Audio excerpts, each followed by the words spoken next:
Hello students, मुझे आशा है कि आप लोग बिल्कुल मस्त होंगे, स्वस्थ होंगे और मन लगाकर पढ़ाई कर रहे होंगे। स्टूडेंट्स, आज की इस वीडियो में देखते हैं हमारे पास आ चुका है एक और न्यू वन शॉट वीडियो। इस वीडियो में स्टूडेंट्स यहाँ पे क्लास 10th के यहाँ पे बिहार बोर्ड जो कि हिंदी बुक है हमारा, जो कि गोधुले के नाम से यहाँ पे जाना जाता है। तो क्लास 10th के जो हिंदी बुक है दोस्तों, इसका यहाँ पे चैप्टर 3, ठीक है, भारत से क्या सीखे, भारत से हम क्या सीखे। जो ये हमारा एक तरह से ये भाषण है, यहाँ पे ये देखते हैं, यहाँ पे ये एक भाषण है जो कि मैक्स मुलर जी के द्वारा यहाँ पे स्पीच दिया गया है, ये जो भाषण दिया गया है। तो इसके यहाँ पे कंप्लीट आज के इस वीडियो में कंप्लीट यहाँ पे पूरा चैप्टर पढ़ेंगे। उसके साथ ही जो एमसीक्यू वीवीआई एमसीक्यू क्वेश्चंस हो सकते हैं, जो कि वीवीआई है आप लोगों के एग्जाम में आने का कंप्लीट संभावना है। तो ये सारे एमसीक्यू क्वेश्चंस भी इसी वीडियो में कंप्लीट करने वाले हैं। मतलब ये एक तरह से ये वन शॉट वीडियो होने वाला है। एक साथ यहाँ पे कंप्लीट चैप्टर पढ़ाने के साथ साथ एमसीक्यू क्वेश्चंस, उसके साथ यहाँ पे लघु उत्तरीय क्वेश्चंस वगैरह भी आप लोग को बताया जाएगा, ठीक है। यहाँ पे देखते हैं जो हमारा ये पीडीएफ है, आप लोग देख सकते हैं, पीडीएफ लिंक भी आप लोग को डिस्क्रिप्शन में मिल जाएगा। आप यदि इसे डाउनलोड करना चाहते हैं और यहाँ पे इसमें जो एमसीक्यू क्वेश्चंस वगैरह साथ साथ दिया गया, यहाँ पे देखते हैं बुक का यहाँ पे जो सबसे पहले यहाँ पे आप लोग को मैं स्टार्टिंग से दिखाता हूँ, उसके बाद आप लोग को पढ़ाना स्टार्ट करूंगा। देखते हैं यहाँ पे सबसे पहले ये जो मैक्स मुलर जी के द्वारा लिखा गया, सबसे पहले इनका जीवनी, मतलब इनका जन्म कहाँ हुआ, मृत्यु कहाँ हुआ, पढ़ाई क्या किए हैं, इनके पिताजी का नाम क्या था, माता जी का नाम था क्या था, इनका रचनाएं वगैरह। तो ये जो आप लोग को यहाँ पे दिख रहा होगा, ये 2 पेज में टोटल हमारे पास है। ये अब सबसे पहले आप लोग को मैं समझाऊंगा, पढ़ाऊंगा अच्छे से। उसके बाद क्या करूंगा, यहाँ पे देखिए सबसे पहले हमारे पास जो इनका जीवनी है उसके रिलेटेड कुछ यहाँ पे वीवीआई एमसीक्यू क्वेश्चंस भी है, मतलब मल्टी चॉइस यहाँ पे जो क्वेश्चंस होता है, जो ऑब्जेक्टिव क्वेश्चंस, वो हमारे पास यहाँ पे कुछ क्वेश्चंस भी है। सबसे पहले मैं इसको बताऊंगा, यहाँ पे देख सकते कुछ क्वेश्चन दिया गया। उसके बाद हम लोग क्या करेंगे, हम लोग यहाँ पे पार्ट को स्टार्ट करेंगे, मतलब यहाँ पे जो स्पीच दिया गया है मैक्स मुलर जी के द्वारा, इसको हम एक एक करके यहाँ पे पढ़ाएंगे और यहाँ पे 2 पेज हम लोग यहाँ पे पार्ट पढ़ेंगे। फिर हमारे पास देखते हैं कुछ एमसीक्यू क्वेश्चंस आएंगे, ठीक है। उसके बाद फिर हम लोग क्या करेंगे, फिर हम लोग कुछ पार्ट पढ़ेंगे, यहाँ पे देखते हैं उसके आगे का जो पार्ट हमारा बाकी रहेगा वो पढ़ेंगे। फिर उसके बाद यहाँ पे हमारे पास कुछ एमसीक्यू क्वेश्चंस आएगा, तो इस पार्ट से हम लोग यहाँ पे इस पार्ट को पढ़ते जाएंगे और हमारे पास जो इसका एमसीक्यू क्वेश्चंस वगैरह सारा को कंप्लीट करते जाएंगे, ठीक है। तो ये जो आप लोग को फॉर्मेट है, एक तरह से देखते हैं यहाँ पे इस तरह से जो मैंने इसको बनाया है, इतना बेटर तरीका से, जिससे आप लोग को अच्छे समझ आ सके। और साथ साथ में पढ़ाई के साथ जब आप एमसीक्यू क्वेश्चंस वगैरह कंप्लीट करेंगे तो आप लोग को एमसीक्यू क्वेश्चंस भी याद होगा काफी इजीली, ठीक है। तो ये अगर आप लोग पीडीएफ डाउनलोड करना चाहते हैं, वीडियो के डिस्क्रिप्शन में आप लोग को ये पीडीएफ मिल जाएगा, वहां से आप लोग इसे डाउनलोड कर सकते हैं। बाकी चलिए यहाँ पे मैं आप लोग को सबसे पहले यहाँ पे पार्ट स्टार्ट कर लेते हैं और आप लोग को एक एक करके यहाँ पे बताता हूँ किस पार्ट से ये जो हमारा स्पीच है इसके बारे में कंप्लीट यहाँ पे इन्फॉर्मेशन दूंगा। एक बार में ही आप लोग को इस पार्ट से यहाँ पे पढ़ाया जाएगा ताकि आप लोग को अच्छे से याद हो जाए, ठीक है। एक बार में सारा कुछ याद भी हो जाए और आप लोग अच्छे से इसको इससे एक तरह से यहाँ पे कंप्लीट कर सके ये चैप्टर, और एग्जाम में आप लोग का जितने भी क्वेश्चन आएगा उसे आराम से कंप्लीट कर सके, ठीक है। तो चलिए यहाँ पे सबसे पहले हमारा जो यहाँ पे एमसीक्यू क्वेश्चंस वगैरह है, सॉरी एमसीक्यू में बोल रहा हूँ, जो मैक्स मुलर जो के द्वारा यहाँ पे लिखा गया हमारा ये स्पीच है, भारत से हम क्या सीखें, जो कि ये एक तरह से भारत के व्यक्ति नहीं है जो मैक्स मुलर जी है। इनका जो यहाँ पे जन्म हुआ था, ये कहाँ हुआ था, आप लोग देखते हैं जर्मनी में, ठीक है। यहाँ पे डेसाठ नामक एक जगह है, वहां पे इनका जन्म हुआ था। ये जर्मनी के व्यक्ति है जो कि भारत से यहाँ पे भारत पे एक स्पीच दे रहे हैं, जो कि भारत के बारे में काफी तारीफ वगैरह करते हैं। तो इसके रिलेटेड ये हमारा स्पीच होने वाला। इस स्पीच में अभी आप लोगों को आगे मैं सारा कुछ बताऊंगा कि किस रिलेटेड ये स्पीच है और इसमें सारा कुछ अभी बताया जाएगा। तो यहाँ पे चलिए वीडियो को स्टार्ट कर लेते हैं, आपका अधिक टाइम लेते हो, लेकिन सबसे पहले मैं आप लोग को स्टूडेंट्स बता देना चाहता हूँ, यदि आप लोग को ये स्पीच अच्छा लगता है जो मैं भी आप लोग को एक्सप्लेन करूंगा, आप लोग को अच्छे से अगर समझ आता है तो बेशक आप हमें कमेंट करके बताइए, ताकि मैं ऐसे और भी वीडियोस लाने के लिए मुझे प्रेरणा मिलेगी। हाँ, आप लोग को समझ आ रहा है, ठीक है। और यदि कुछ मैं गड़बड़ी कर रहा हूँ, आप लोग अच्छे से नहीं समझा पा रहा हूँ, तो वो भी मुझे कमेंट करके बताइए। तो नेक्स्ट वीडियोस में मैं प्रयास करूंगा कि आप लोग को और भी बेटर तरीके से बताया जा सके, ठीक है। उसके साथ ही यदि आप लोग हमारे इस चैनल पे न्यू है, जैसे हमारे इस चैनल पे फर्स्ट टाइम आ रहे हैं जेएसएस क्लासेस पे, तो बेशक आप लोग इस चैनल को सब्सक्राइब कीजिए, ताकि आपको जैसे मैं और भी कोई वीडियोस अपलोड करूं हमारे चैनल पे, ऑलरेडी आप लोग को बता देना चाहता हूं चैप्टर 1, चैप्टर 2 और अदर सब्जेक्ट जैसे मैथ, फिजिक्स, केमिस्ट्री वगैरह का भी वीडियो धीरे धीरे अपलोड हो रहा है। और कई सारे वीडियोस ऑलरेडी अपलोड हो चुके हैं और बहुत सारे वीडियोस अभी आने वाला है। उसके साथ VVI MCQ questions and other बहुत सारे टॉपिक्स पे हमारा वीडियो इस चैनल पे आ रहा है, ठीक है। तो आप लोगों ने यदि बहुत सारे वीडियोस नहीं देखा तो बेशक वीडियोस को जरूर देखिएगा और चैनल पर नए चैनल को सब्सक्राइब कीजिए और अपने फ्रेंड लोगों के साथ भी जरूर शेयर कीजिए, जिससे कि वो लोग भी इन सभी वीडियोस का लाभ उठा सके और अच्छे से अपना तैयारी कर सके क्लास 10 का, ठीक है। चलिए यहाँ पे आप लोग को अधिक टाइम लेते तो सबसे पहले हम लोग यहाँ पे जो हमारा चैप्टर है उसे स्टार्ट कर लेते हैं। यहाँ पे देखिए सबसे पहले हमारे पास क्या दिया गया, मैक्स मुलर जी का जीवनी के बारे में सबसे पहले हम ये पढ़ते हैं। और एक चीज और मैं इंपॉर्टेंट चीज आप लोग को बता देना चाहता हूँ दोस्तों, यदि आप लोग इसे इस पार्ट को नहीं पढ़ना चाहते, ठीक है, और आप डायरेक्ट चाहते हैं कि मैं जैसे जो हमारा मैक्स मुलर जी का स्टोरी है, ये जो स्पीच है डायरेक्टली मैं वो पढ़ूं, तो मैं इस वीडियो के डिस्क्रिप्शन में ऑलरेडी टाइम स्पेस जो होता है जिसपे कि आप लोग क्लिक करके डायरेक्टली वो वाला पार्ट देख सकते हैं, तो वो भी मैं दिया हूँ इस वीडियो में, ठीक है। तो आप लोग यदि डायरेक्टली वो पढ़ना चाहे तो डायरेक्टली वहां से चैप्टर्स जिस पार से बन जाता है उस पार से हमारा डिस्क्रिप्शन में मैंने ऑलरेडी वहां पे टाइम वगैरह मेंशन कर रखा है, तो आप लोग डायरेक्टली क्लिक करके वो भी पढ़ सकते हैं। ठीक है, इसको अगर स्किप करना चाहते हैं तो यहाँ से कर सकते हैं स्किप। आप लोग के लिए मैंने बता दी, क्योंकि बहुत सारे स्टूडेंट ये सोचते हैं कि मैं ये पार्ट ऑलरेडी पढ़ चुका हूँ या फिर मुझे याद है तो मैं दूसरा पार्ट डायरेक्ट पढ़ना चाहता हूँ, तो वो आप लोग को इस वीडियो में ये फैसिलिटी आप लोग को हमारे इस वीडियो में मिल जाता है। ठीक है, चलिए यहाँ पे सबसे पहले हम लोग स्टार्ट कर लेते हैं। तो सबसे पहले क्या दिया गया, विख्यात विद्वान फ्रेडरिक, ठीक है, फ्रेडरिक मैक्स मूलर, इनका पूरा नाम क्या है, फ्रेडरिक मैक्स मूलर का जन्म आधुनिक जर्मनी के डेसार्ड नामक नगर में, ठीक है, कहाँ हुआ था, आधुनिक जर्मनी के डेसार्ड नामक नगर में। आप लोग को याद रखना 6 दिसंबर 1823 ईस्वी में। कब हुआ था, 6 दिसंबर 1823 ईस्वी में हुआ था, जब मैक्स मूलर 4 वर्ष के हुए। ठीक है, कितना वर्ष के, ये जब 4 वर्ष के, एक तरह से छोटे ही थे, उसी टाइम में उनके पिताजी, जो पिताजी का क्या नाम है, विल्हेम मूलर, ठीक है, विल्हेम मूलर नहीं रहे थे, मतलब उनका मृत्यु हो गया था जब ये 4 वर्ष के थे, इनका आयु बहुत ही कम था, उसी टाइम उनके पिताजी का मृत्यु हो गया था। ठीक है, और पिता के निधन के बाद क्या हुआ, यहाँ पे देखते हैं, पिता के निधन के बाद उनके परिवार की आर्थिक स्थिति बहुत ही दयनीय हो गई, फिर भी मैक्स मूलर की शिक्षा बाधित नहीं हुई। ठीक है, जो उनका शिक्षा वगैरह वो बाधित नहीं हुआ, जबकि वो उनके पिताजी का मृत्यु से कम एज में ही हो गया था, जब ये 4 वर्ष के थे उसी टाइम उनके पिताजी का मृत्यु हो गया, फिर भी इनका शिक्षा बाधित नहीं हुआ और ये पढ़ाई करते रहे। ठीक है, बचपन में ही वे, यहाँ पर क्या लिखा हुआ, बचपन में ही वे संगीत और अतिरिक्त ग्रीक और लैटिन भाषा में निपुण हो गए थे। ठीक है, जब वो छोटे थे उसी टाइम वे, यहाँ पे देखते हैं कई सारे भाषा, जैसे संगीत हो गया, जो कि संगीत प्रोग्राम होता, तो संगीत में वो निपुण हो गए थे। फिर यहाँ पे अतिरिक्त ग्रीक और लैटिन भाषा, जो कि यहाँ पे एक लैंग्वेज है, उसमें भी वो निपुण हो गए थे। ठीक है, तथा लैटिन में कविताएं, देखते हैं आप, लैटिन में कविताएं भी लिखने लगे थे। 18 वर्ष की उम्र में लिपजिंग, ठीक है, 18 वर्ष की उम्र में लिपजिंग विद्यालय में उन्होंने संस्कृत का, कौन सा यहाँ पे देखते हैं लैंग्वेज, यहाँ पे संस्कृत का यहाँ पे अध्ययन आरंभ कर दिया था। कौन सा भाषा का यहाँ पे आरंभ किया था और कब किया था, तो 18 वर्ष की उम्र में उन्होंने लिपजिंग विश्वविद्यालय में, ये ऑब्जेक्टिव एमसीक्यू बन सकता है कि वो कौन सा विश्वविद्यालय में यहाँ पे संस्कृत का अध्ययन किए थे और कब किए थे, कभी ये भी पूछ सकता है किस उम्र में अध्ययन किए थे, तो वो भी पूछा जा सकता है। ठीक है, तो आप लोग को ध्यान देना, 18 वर्ष की उम्र में उन्होंने लिपजिंग विश्वविद्यालय में यहाँ पे संस्कृत का आरंभ कर दिया था। ठीक है, फिर उन्होंने हितोपदेश, देखिए यहाँ पे क्या, हितोपदेश का जर्मन भाषा में अनुवाद प्रकाशित करवाया। ठीक है, कौन सा यहाँ पे था, हितोपदेश, एक यहाँ पे जैसे यहाँ पे जो है, एक यहाँ पे शायद ये हितोपदेश एक बुक होगा या फिर एक जैसे निबंध हो सकता है कुछ भी, तो उसका क्या क्या इन्होंने जर्मन भाषा में अनुवाद करवाया। ठीक है, जो कि यहाँ पे हितोपदेश का, तो ये आप लोग से पूछा जा सकता है कि मैक्स मूलर ने किस, जैसे यहाँ पे बुक का या फिर किस उपनिषद का यहाँ पे जर्मन भाषा में अनुवाद करवाया, तो यहाँ पे हितोपदेश इसका ऑप्शन हो जाएगा। ठीक है, या फिर वो ये भी पूछा जा सकता है कि मैक्स मूलर ने हितोपदेश का किस भाषा में अनुवाद प्रकाशित किया, तो वो भी यहाँ पे आप लोग को याद रखना है कि जर्मन भाषा में। ठीक है, यहाँ पे देखते हैं जर्मन भाषा में। उसके बाद क्या, इसी समय उन्होंने कठ और केन आदि उपनिषदों का भी जर्मन भाषा में, ठीक है, कौन सा भाषा में, जर्मन भाषा में अनुवाद करवाए, किसका, कठ और केन का। यहाँ पे ये भी ध्यान देना, कठ और केन का उन्होंने कौन से भाषा में, ये जो दोनों जैसे देखते हैं ये दोनों उपनिषद है। ठीक है, तो दोनों उपनिषदों का जर्मन भाषा में अनुवाद करवाया, तथा मेघदूत, ठीक है, मेघदूत का भी जर्मन यहाँ पे उपनिषदों का अनुवाद यहाँ पे होगा। ठीक है, जर्मन अनुवाद भी करवाया, यहाँ पे थोड़ा टाइपिंग मिस्टेक है तो यहाँ पे क्या हो जाएगा, जर्मन अनुवाद भी करवाया।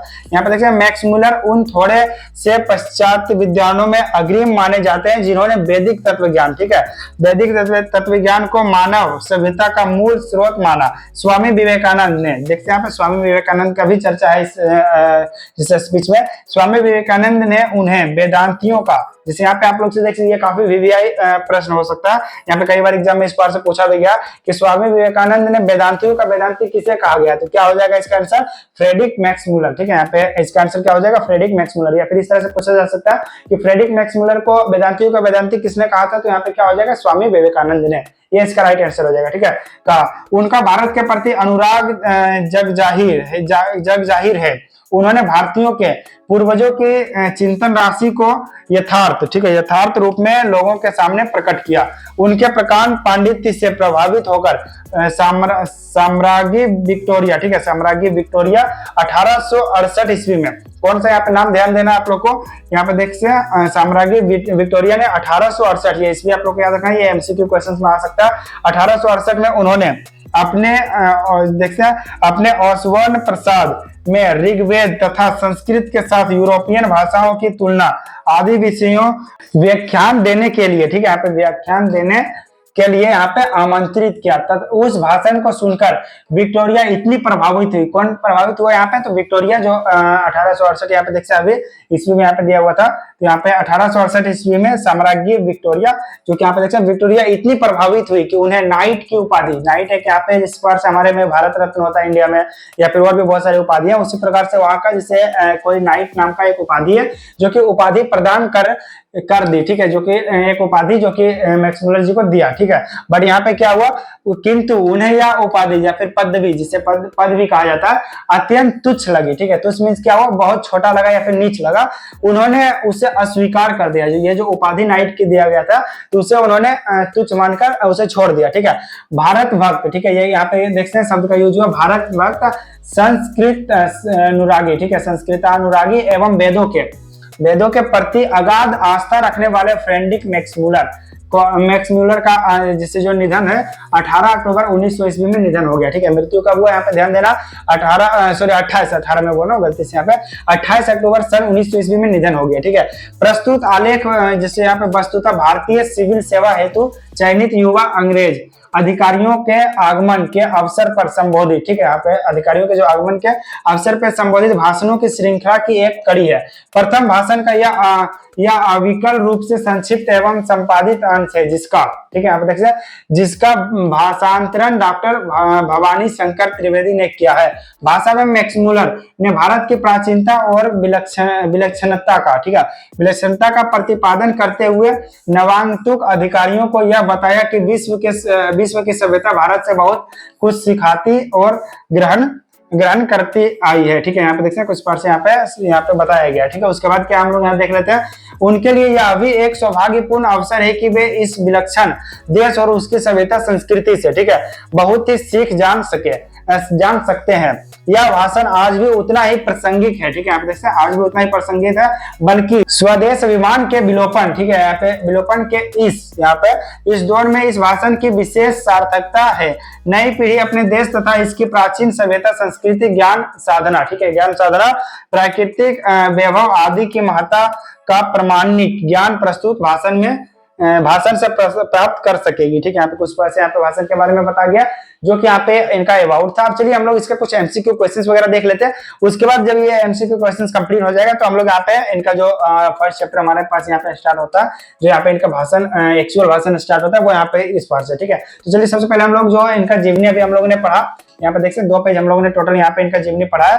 इन दोनों पेज का मिलाकर जो एमसीक्यू क्वेश्चंस बन सकते हैं वो हमारे पास कुछ यहाँ पे एमसीक्यू क्वेश्चंस वगैरह ये देख सकते हैं, दोनों पेज को मिलाकर हमारे पास कुछ एमसीक्यू क्वेश्चंस है। सबसे पहले हम लोग इन एमसीक्यू क्वेश्चंस का यहाँ पे आंसर देख लेते हैं, उसके बाद इससे यहाँ पे क्या राइट आंसर हो जाएगा, उसके बाद हम लोग चलेंगे पार्ट की ओर, ठीक है। तो सबसे पहले मैं आप लोग को स्टार्टिंग में बता देना चाहता हूँ स्टूडेंट्स, यहाँ पे यदि आप यहाँ पे हमारे इस वीडियो को फर्स्ट टाइम देख रहे हैं, वैसे जो स्टूडेंट्स हमारे साथ पहले से जुड़े हुए हमारे ओल्ड वीडियोस को देखते हैं उन सभी को पता होगा कि आप लोग को एमसीक्यू क्वेश्चंस का आंसर किस पार्ट से देना, बट जो न्यू स्टूडेंट है उन लोगों को मैं बता देना चाहता हूँ। देखते हैं हमारे पास एक पेज में टोटल 6 क्वेश्चंस मिलेंगे, ठीक है। मैं आप लोग को कुछ टाइम दूंगा, जैसे अभी मान लीजिए मैं कुछ टाइम के लिए आप लोग को यहाँ पे कहूंगा वीडियो को पॉज करने के लिए, ठीक है, वीडियो को रोकना, और आप लोग सबसे पहले स्टार्टिंग में कोशिश कीजिए, जैसे 1 नंबर 2 नंबर 3 4 इस तरह से हमारे पास कितना 6 क्वेश्चन है, ठीक है। तो आप लोग कोशिश कीजिए खुद से यहाँ पे ये जो जितने भी क्वेश्चन है, ठीक है, इसका आंसर इस तरह से यहाँ पे करके आप लोग कमेंट सेक्शन में सबसे पहले टाइप कीजिए। इससे क्या बेनिफिट होगा, आप लोग जब खुद से इस आंसर को यहाँ पे कमेंट सेक्शन में टाइप करेंगे तो आप लोग को ये पता चलेगा कितना आंसर आप लोगों ने राइट टाइप किया और कितना आंसर आप लोग रॉन्ग टाइप किया, क्योंकि अभी मैं इसका आंसर बताऊंगा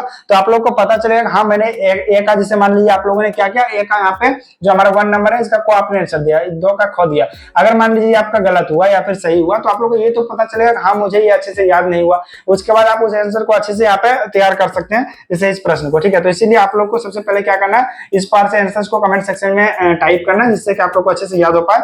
और यदि जिस पार्ट से मैं आप लोग को एक्सप्लेन कर रहा हूँ ये आप लोग को अच्छा लग रहा है बेशक कमेंट करके बताइए, और वीडियो पर नया वीडियो को लाइक कीजिए, चैनल पर नया चैनल को सब्सक्राइब कीजिए, और अपने फ्रेंड लोगों के साथ भी वीडियो को शेयर जरूर कीजिए, जिससे कि वो लोग भी इस वीडियो का लाभ उठा सके, ठीक है। चलिए हम लोग यहाँ पे फर्स्ट प्रश्न हमारे पास जो है इसको हम लोग सबसे पहले यहाँ पे क्या बताएगा और इसका आंसर क्या होगा ये हम लोग देख लेते हैं, ठीक है। तो यहाँ पे हमारे पास फर्स्ट प्रश्न में क्या बोला जा रहा है, यहाँ पे देखते हैं फ्रेडरिक मैक्स मूलर, ठीक है, फ्रेडरिक मैक्स मूलर का जन्म कब और कहाँ हुआ था? अभी जस्ट मैंने आप लोगों को पढ़ाया था, याद होगा, पाठ पढ़ाया था उस टाइम यहाँ पे, तो इसका मैं सबसे पहले दिखाई देता हूँ। आप लोग को बताया था ना, यहाँ पे देखिए जर्मनी के डेसार्ट नामक जगह पे हुआ था, और इनका कब हुआ था? 6 दिसंबर 1823 ईस्वी में इनका जन्म हुआ था, ठीक है। अभी जस्ट मैंने आप लोग को बताया था, तो यहाँ पे इसका ऑप्शन बताने से बेटर है कि मैं आप लोग को डायरेक्टली यहाँ पे 20 का राइट आंसर है ये बता दूंगा, बाकी सबका तो आपको एक एक करके बताऊंगा। बट अभी जस्ट मैंने बताया था, इसीलिए मैं जितने भी पढ़ाता हूँ आप लोग को सबको हाईलाइट करते जाता हूँ, एक तरह से राउंड कर देता हूँ, जिससे कि जो इंपॉर्टेंट प्रश्न होते हैं उन सभी का आप लोग डायरेक्टली वहां से भी याद कर सके, ठीक है। इसीलिए आप लोग को जब मैं पाठ पढ़ाऊंगा उस टाइम पे हाईलाइट करते जाऊंगा, तो आप लोग को फोकस में रखना है कि हाँ ये इंपॉर्टेंट है। तो यहाँ पे देखिए हमारे पास फर्स्ट प्रश्न ये है, और कई बार ये एग्जाम में भी आ चुका कि फ्रेडरिक जो मैक्स मूलर है उनका जन्म कहाँ हुआ था, या फिर कभी कोई कब हुआ था, ये दोनों आता है, ठीक है। यहाँ पे दो प्रश्न, जैसे दो आंसर एक ही प्रश्न में है यहाँ पे, ठीक है, दो प्रश्न है, जैसे तो जन्म कब हुआ था और कहाँ हुआ था, दो इसमें एक ही प्रश्न में दो प्रश्न है एक तरह से, ठीक है। फिर यहाँ पे 2 नंबर का देखते हैं, मैक्स मूलर के पिता का नाम क्या था? अभी जस्ट मैंने आप लोग को पढ़ाया था, यहाँ पे बताया था आप लोग को कि जो मैक्स मूलर 4 ईयर के थे, जब 4 साल के थे, उसी टाइम उनके पिता जो विलियम मूलर थे उनका मृत्यु हो गया था, ठीक है। तो यहाँ पे इसका राइट आंसर क्या हो जाएगा? William Müller. यहाँ पे ये तीनों रॉन्ग हो जाएंगे, ठीक है। तो आप लोग सोच लेंगे कि मैं इसका ऑप्शन बता के आप लोगों से आंसर क्यों नहीं पूछ रहा हूँ, तो इसीलिए मैं आप लोगों को कुछ टाइम दिया था जिसमें कि आप लोग खुद से इसका आंसर टाइप कीजिए वीडियो को पॉज करके, तो उससे क्या होगा कि आप लोग खुद से प्रैक्टिस कर सकते हैं। अगर मैं आप लोग को यहाँ पे कुछ टाइम दूं उस पार्ट से आंसर बना तो बताऊं तो वीडियो काफी लॉन्ग हो जाएगा। उस प्रकार से हमारा एक वीडियो आएगा जो कि ये पार्ट कंप्लीट होगा, उसके बाद मैं उस पर भी एक वीडियो कंप्लीट एमसीक्यू क्वेश्चंस वगैरह ही सिर्फ लाऊंगा उसमें। अभी मैं पार्ट पढ़ा के साथ साथ एमसीक्यू करवा रहा हूँ, बट एक वीडियो आएगा इसमें सिर्फ एमसीक्यू क्वेश्चंस रहेगा, ठीक है। तो वो वीडियो आप लोग देखिएगा, तो उसमें आप लोग को कंप्लीट टाइम दिया जाएगा यहाँ पे आंसर बताने के लिए, ठीक है। चलिए अभी मैं सबसे पहले यहाँ पे एमसीक्यू कंप्लीट करता हूँ, उसके बाद हमारा पार्ट भी पढ़ाना है, अभी काफी जैसे ये पार्ट थोड़ा लंबा भी है, तो इसलिए हम कम टाइम में कंप्लीट करने की कोशिश करेंगे, ठीक है। चलिए हमारे पास 3 नंबर का प्रश्न क्या है, जो यहाँ पे मैक्स मूलर ने 18 वर्ष की आयु में किस भाषा का अध्ययन आरंभ कर दिया था, ठीक है। तो आप लोगों को पता होगा यहाँ पे किस भाषा का आरंभ किया था, मैंने अभी जस्ट आप लोग को ये भी हाईलाइट करके बताया था। तो यहाँ पे सबसे पहले ऑप्शन देख लेते हैं, लैटिन, ग्रीक, संस्कृत और जर्मन। तो आप लोग को मैंने उस टाइम बताया था यहाँ पे 18 वर्ष की उम्र में यहाँ पे संस्कृत भाषा का यहाँ पे इन्होंने आरंभ कर दिया था, ठीक है। और कौन सा विश्वविद्यालय से किया था वो भी यहाँ पे आप लोग देख सकते हैं, यहाँ पे अभी जस्ट मैंने कुछ टाइम पहले ही बताया था। संस्कृत का देखते हैं यहाँ पे अध्ययन उसी टाइम कर दिया था, सॉरी यहाँ पे देखते हैं 18 वर्ष की उम्र में लिपजिंग विश्वविद्यालय में उन्होंने संस्कृत का अध्ययन स्टार्ट कर दिया था। अभी जस्ट मैंने आप लोग को ये बताया था, तो इसीलिए जो हाईलाइटेड पॉइंट होते हैं वो सारा को मैं वहीं पे आपको अच्छे से बता देता हूँ। अब चलिए यहाँ पे 4 नंबर में क्या, मैक्स मूलर ने सबसे पहले किस ग्रंथ का जर्मन भाषा में यहाँ पे अनुवाद किया था, ठीक है। सबसे पहले उसने किस ग्रंथ का अनुवाद किया था वो पूछा गया है, वहां पे मैंने आप लोग को बताया था, याद होगा। तो यहाँ पे देखते हैं सबसे पहले ऑप्शन देख लेते हैं, कठोपनिषद, हितोपदेश, मेघदूत या ऋग्वेद, ठीक है। तो इसका राइट आंसर क्या हो जाएगा? ए नंबर। आप लोग को याद होगा मैंने वहां पे हाईलाइट करके बताया था कि कठोपनिषद जो था उसका अनुवाद इन्होंने किया था, ठीक है। तो ये फर्स्ट अनुवाद किसका किया था वो पूछा जा रहा है, तो यहाँ पे वो भी आप लोग यहाँ पे ध्यान दे सकते हैं, ठीक है। सॉरी यहाँ पे वो भी आप लोग, सॉरी कठोपनिषद नहीं होगा, मैं एक थोड़ा मिस कर दिया हूँ, यहाँ पे हितोपदेश हो जाएगा, ठीक है। यहाँ पे दोनों एक जैसा ही नाम है, तो इसलिए यहाँ पे थोड़ा मिस्टेक हो गया, ये हितोपदेश, ठीक है। यहाँ पे देखते हैं इसका जो ऑप्शन क्या हो जाएगा, हितोपदेश, यहाँ पे राइट आंसर हो जाएगा। पढ़ने में थोड़ा मुझे मिस्टेक हो गया, इसीलिए थोड़ा यहाँ पे गलत आंसर इसका हो गया, ठीक है। देखते हैं आप लोग को दिखा देता हूँ मैं, तो आप लोग को अच्छे समझ आ जाएगा। यहाँ पे देखते हैं आप लोग को बताया था मैंने, ये कौन सा था, हितोपदेश, ठीक है। देखते हैं हितोपदेश का जर्मन अनुवाद प्रकाशित किया था उन्होंने, सबसे पहले किसका किया था, तो हितोपदेश का किया था, ठीक है। यहाँ पे देखते हैं हितोपदेश का राइट आंसर हो जाएगा। चलिए 5 नंबर की ओर यहाँ पे चलता है, स्वामी विवेकानंद ने मैक्स मूलर को किस उपाधि से संबोधित किया था, ठीक है। तो इसको किस उपाधि से संबोधित किया था आप लोग को याद होगा, मैंने बताया था अभी कुछ टाइम पहले ही यहाँ पे। तो इसका राइट आंसर क्या हो जाएगा, यहाँ पे सबसे पहले ऑप्शन देख लेते हैं, क्या भारत मित्र से क्या था, या फिर संस्कृत से, या फिर वेदांतियों का वेदांती, या भारतीय संस्कृति प्रेमी। तो संस्कृति प्रेमी, तो यहाँ पे इसका जो राइट आंसर हो जाएगा वेदांतियों का वेदांती। तो अभी जस्ट मैंने आपको ये भी बताया था, वेदांतियों का वेदांती कहकर किसने उसको संबोधित किया था, स्वामी विवेकानंद जी ने, ठीक है। फिर यहाँ पे देखते हैं 6 नंबर में 1868 ईस्वी में मैक्स मूलर को किसने व्याख्यान देने हेतु आमंत्रित किया था, ठीक है। तो किसने किया था आप लोग को जस्ट मैंने कुछ टाइम पहले बताया था, एक यहाँ पे जिसे पद दिया गया था मैक्स मूलर जी को, और जिसे उन्होंने तुच्छ बोल के हटा दिया था, मतलब उस पद को निकाल दिया था, ठीक है। तो उसको जिसे एक्सेप्ट नहीं किया था, तो वो किसने उनको बुलाया था, तो क्या उनको जर्मनी के राजा ने बुलाया था? नहीं, साम्राज्ञी विक्टोरिया ने। ये राइट आंसर हो जाएगा। स्वामी विवेकानंद ने, ये भी नहीं, और लिपजिंग विश्वविद्यालय, ये भी नहीं, ठीक है। तो इसका राइट आंसर क्या हो जाएगा, बी। अब चलिए हम लोग चलते हैं नेक्स्ट प्रश्न की ओर। यहाँ पे देखते हैं इसका सारा आंसर वैसे दिख रहा है, बट फिर भी मैं आप लोग खुद से इसका आंसर दीजिएगा। आंसर तो दिख रहा है, बट फिर भी आप लोग क्या करना, खुद से इसका आंसर देने की कोशिश करना। मैं इसको कवर कर लेता हूँ जितना कवर हो पाएगा, बाकी आप लोग को वैसे ये सिर्फ एक तरह से तैयारी करवाने के लिए बताया जा रहा है ना ऑप्शन, तो आप लोग अपने मन से दीजिए, बेटर रहेगा। चोरी करने से बेटर है कि खुद से आप इसका आंसर दीजिए, ठीक है। अब चलिए यहाँ पे हम लोग देखते हैं सबसे पहले इसका प्रश्न वगैरह, वीडियो को पॉज करके आप आंसर देखिए, दे दीजिए। जैसे जितने भी आंसर है कमेंट सेक्शन में, ये आंसर आप लोग को देखने की आवश्यकता नहीं है, बाकी जिन्होंने आंसर देख लिया तो कोई दिक्कत नहीं। बाकी यहाँ पे कितना 4 प्रश्न ही है और अदर का तो आप लोग आंसर नहीं देख पाए, ये यहाँ पे आंसर दिया हुआ है इसीलिए, बाकी जितने भी प्रश्न है उन सभी का अदर साइड में ही आंसर दिया रहता है, ठीक है। चलिए हम लोग यहाँ पे देखते हैं, साम्राज्ञी विक्टोरिया द्वारा प्रदान की गई नाइट की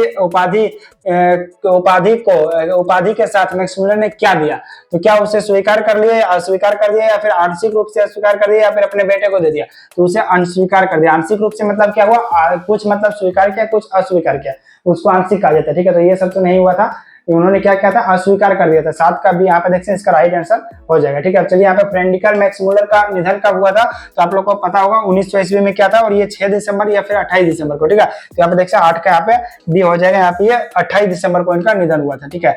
ये 28 दिसंबर बोला, 28 अक्टूबर को, 28 अक्टूबर 1900 ईस्वी को इनका निधन हुआ था, ठीक है। अब चलिए यहाँ पे 9 नंबर में क्या है, प्रस्तुत आलेख किस प्रकार के भाषण का संक्षिप्त अंश है, ठीक है।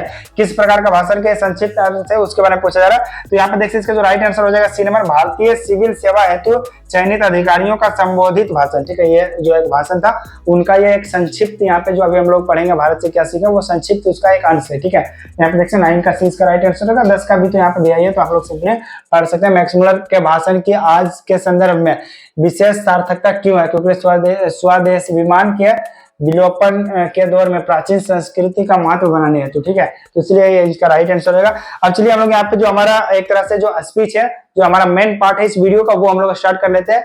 और यहाँ पे देखते हैं हमारे पास क्या दिया हुआ है, पार्ट का नाम सबसे पहले हम लोग देख लेंगे, भारत से क्या सीखे, इसको किसने लिखा, तो फ्रेडरिक जो यहाँ पे मैक्समुलर है, इनका जो राइट नेम यहाँ पे फुल नेम अगर पूछेगा तो फ्रेडरिक मैक्समुलर होगा, अदरवाइज यहाँ पे मैक्समुलर भी डायरेक्टली आप लोग याद रख सकते हैं, ठीक है। तो इन्होंने ये स्पीच दिया था ये, उसके बाद यहाँ पे देखते हैं इसका सबसे पहले हम लोग पाठ स्टार्ट कर लेंगे। यहाँ पे देखें सबसे पहले क्या लिखा, सर्वविध संपदा, ठीक है। सर्वविध संपदा और प्राकृतिक सौंदर्य से परिपूर्ण कौन सा देश है, यहाँ पे एक प्रश्न के तौर पे यहाँ पे पूछा गया कि जिसमें कि सारा कुछ हो, सर्वविध संपन्न एक तरह से, और पारंपरिक जो यहाँ पे प्राकृतिक यहाँ पे सौंदर्य से जो प्राकृतिक सौंदर्य होता है, पहाड़ नदियां वगैरह, तो उनसे परिपूर्ण मतलब पूरा भरा हुआ कौन सा देश है उसके बारे में पूछा गया, ठीक है।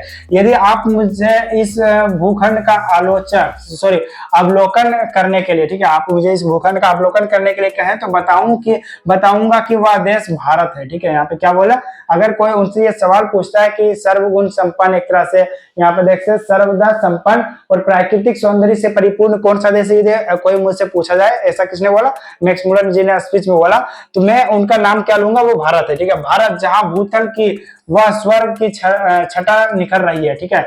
यदि आप यह जानना चाहें कि मानव मस्तिष्क की उत्कृष्टतम उपलब्धियों का सर्वप्रथम साक्षात्कार किस देश ने किया, तो क्या है और किसने, ठीक है, और किसने जीवन की सबसे बड़ी समस्याओं पर विचार कर उनमें से कई ऐसे समाधान ढूंढ निकाले हैं कि प्लेटो और कांट, ठीक है, प्लेटो और कांट जैसे दार्शनिकों का अध्ययन करने वाला हम यूरोपियन लोगों के लिए भी वे मनन के योग्य है। तो मैं यहाँ भी भारत का ही नाम लूंगा, ठीक है। क्या है, भारत का ही नाम लूंगा। ये एक तरह से भारत का तारीफ किया जा रहा है कि यहाँ पे जो सबसे जैसे उपलब्धियां वगैरह और कई सारे जैसे यहाँ पे जैसे दवाई वगैरह का भी यहाँ पे खोज हुआ है, उसके साथ ही समाधान, जिससे कई सारे उनमें से कई सारे समाधान जैसे समस्याएं हैं उनका समाधान, फिर यहाँ पे समस्याओं का विचार कर उनमें समाधान वगैरह के बारे में अगर किसी देश में ये खोज हुआ, ये सारा कुछ हुआ, तो उसमें भी मैं भारत का ही नाम लेना चाहूंगा। ये भारत का तारीफ करते हुए इन्होंने स्पीच का स्टार्टिंग किया, ठीक है।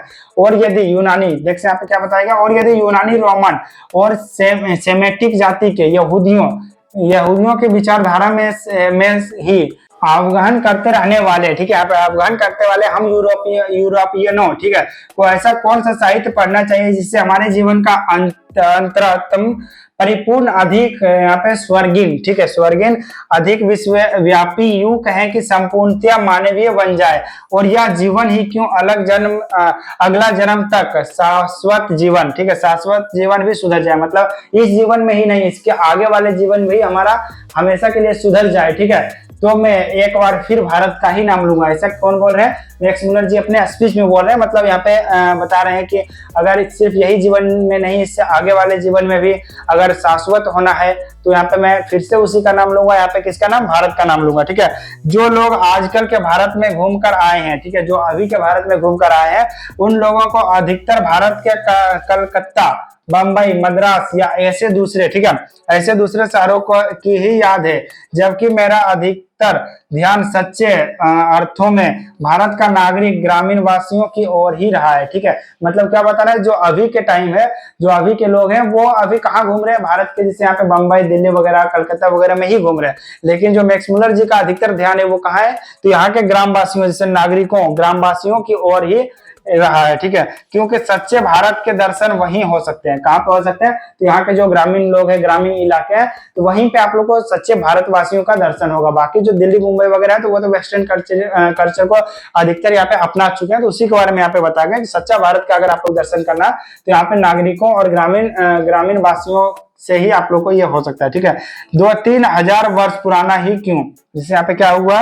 2-3 हजार वर्ष पुराना ही क्यों? आज का भारत भी ऐसी अनेक समस्याओं से भरपूर है जिनका समाधान 19वीं सदी, ठीक है, 19वीं सदी के हम यूरोपियन लोगों के लिए भी उतना ही वांछनीय है। केवल हमारे पास उस भारत को पहचान सकने वाली दृष्टि, ठीक है, दृष्टि की आवश्यकता है, ठीक है। यहाँ पे बताया गया है कि उन भारतवासियों को पहचान करने वाले सिर्फ दृष्टि की ही आवश्यकता है। एक तरह से ये क्या कर रहे हैं? यहाँ पे यूरोपियन लोगों के लिए यहाँ पे बताया जा रहा है कि उन सभी से यहाँ पे जैसे यूरोपियन लोगों को के लिए भी उतना ही वांछनीय है। केवल हमारे पास भारत की पहचान कर सकने वाली यहाँ पे दृष्टि की आवश्यकता है। इस पर से यहाँ पे बताया गया, ये एक स्पीच में बताया जा रहा है, ठीक है, जो स्पीच दे रहे हैं मैक्स मुलर जी उसमें। अब यहाँ पे क्या, यदि आपकी अभिरुचि की पेट किसी विशेष क्षेत्र में है तो उनके विकास और पोषण के लिए आपको भारत में पर्याप्त अवसर मिलेगा, ठीक है। जिससे आप लोग को यहाँ पे क्या बताया गया?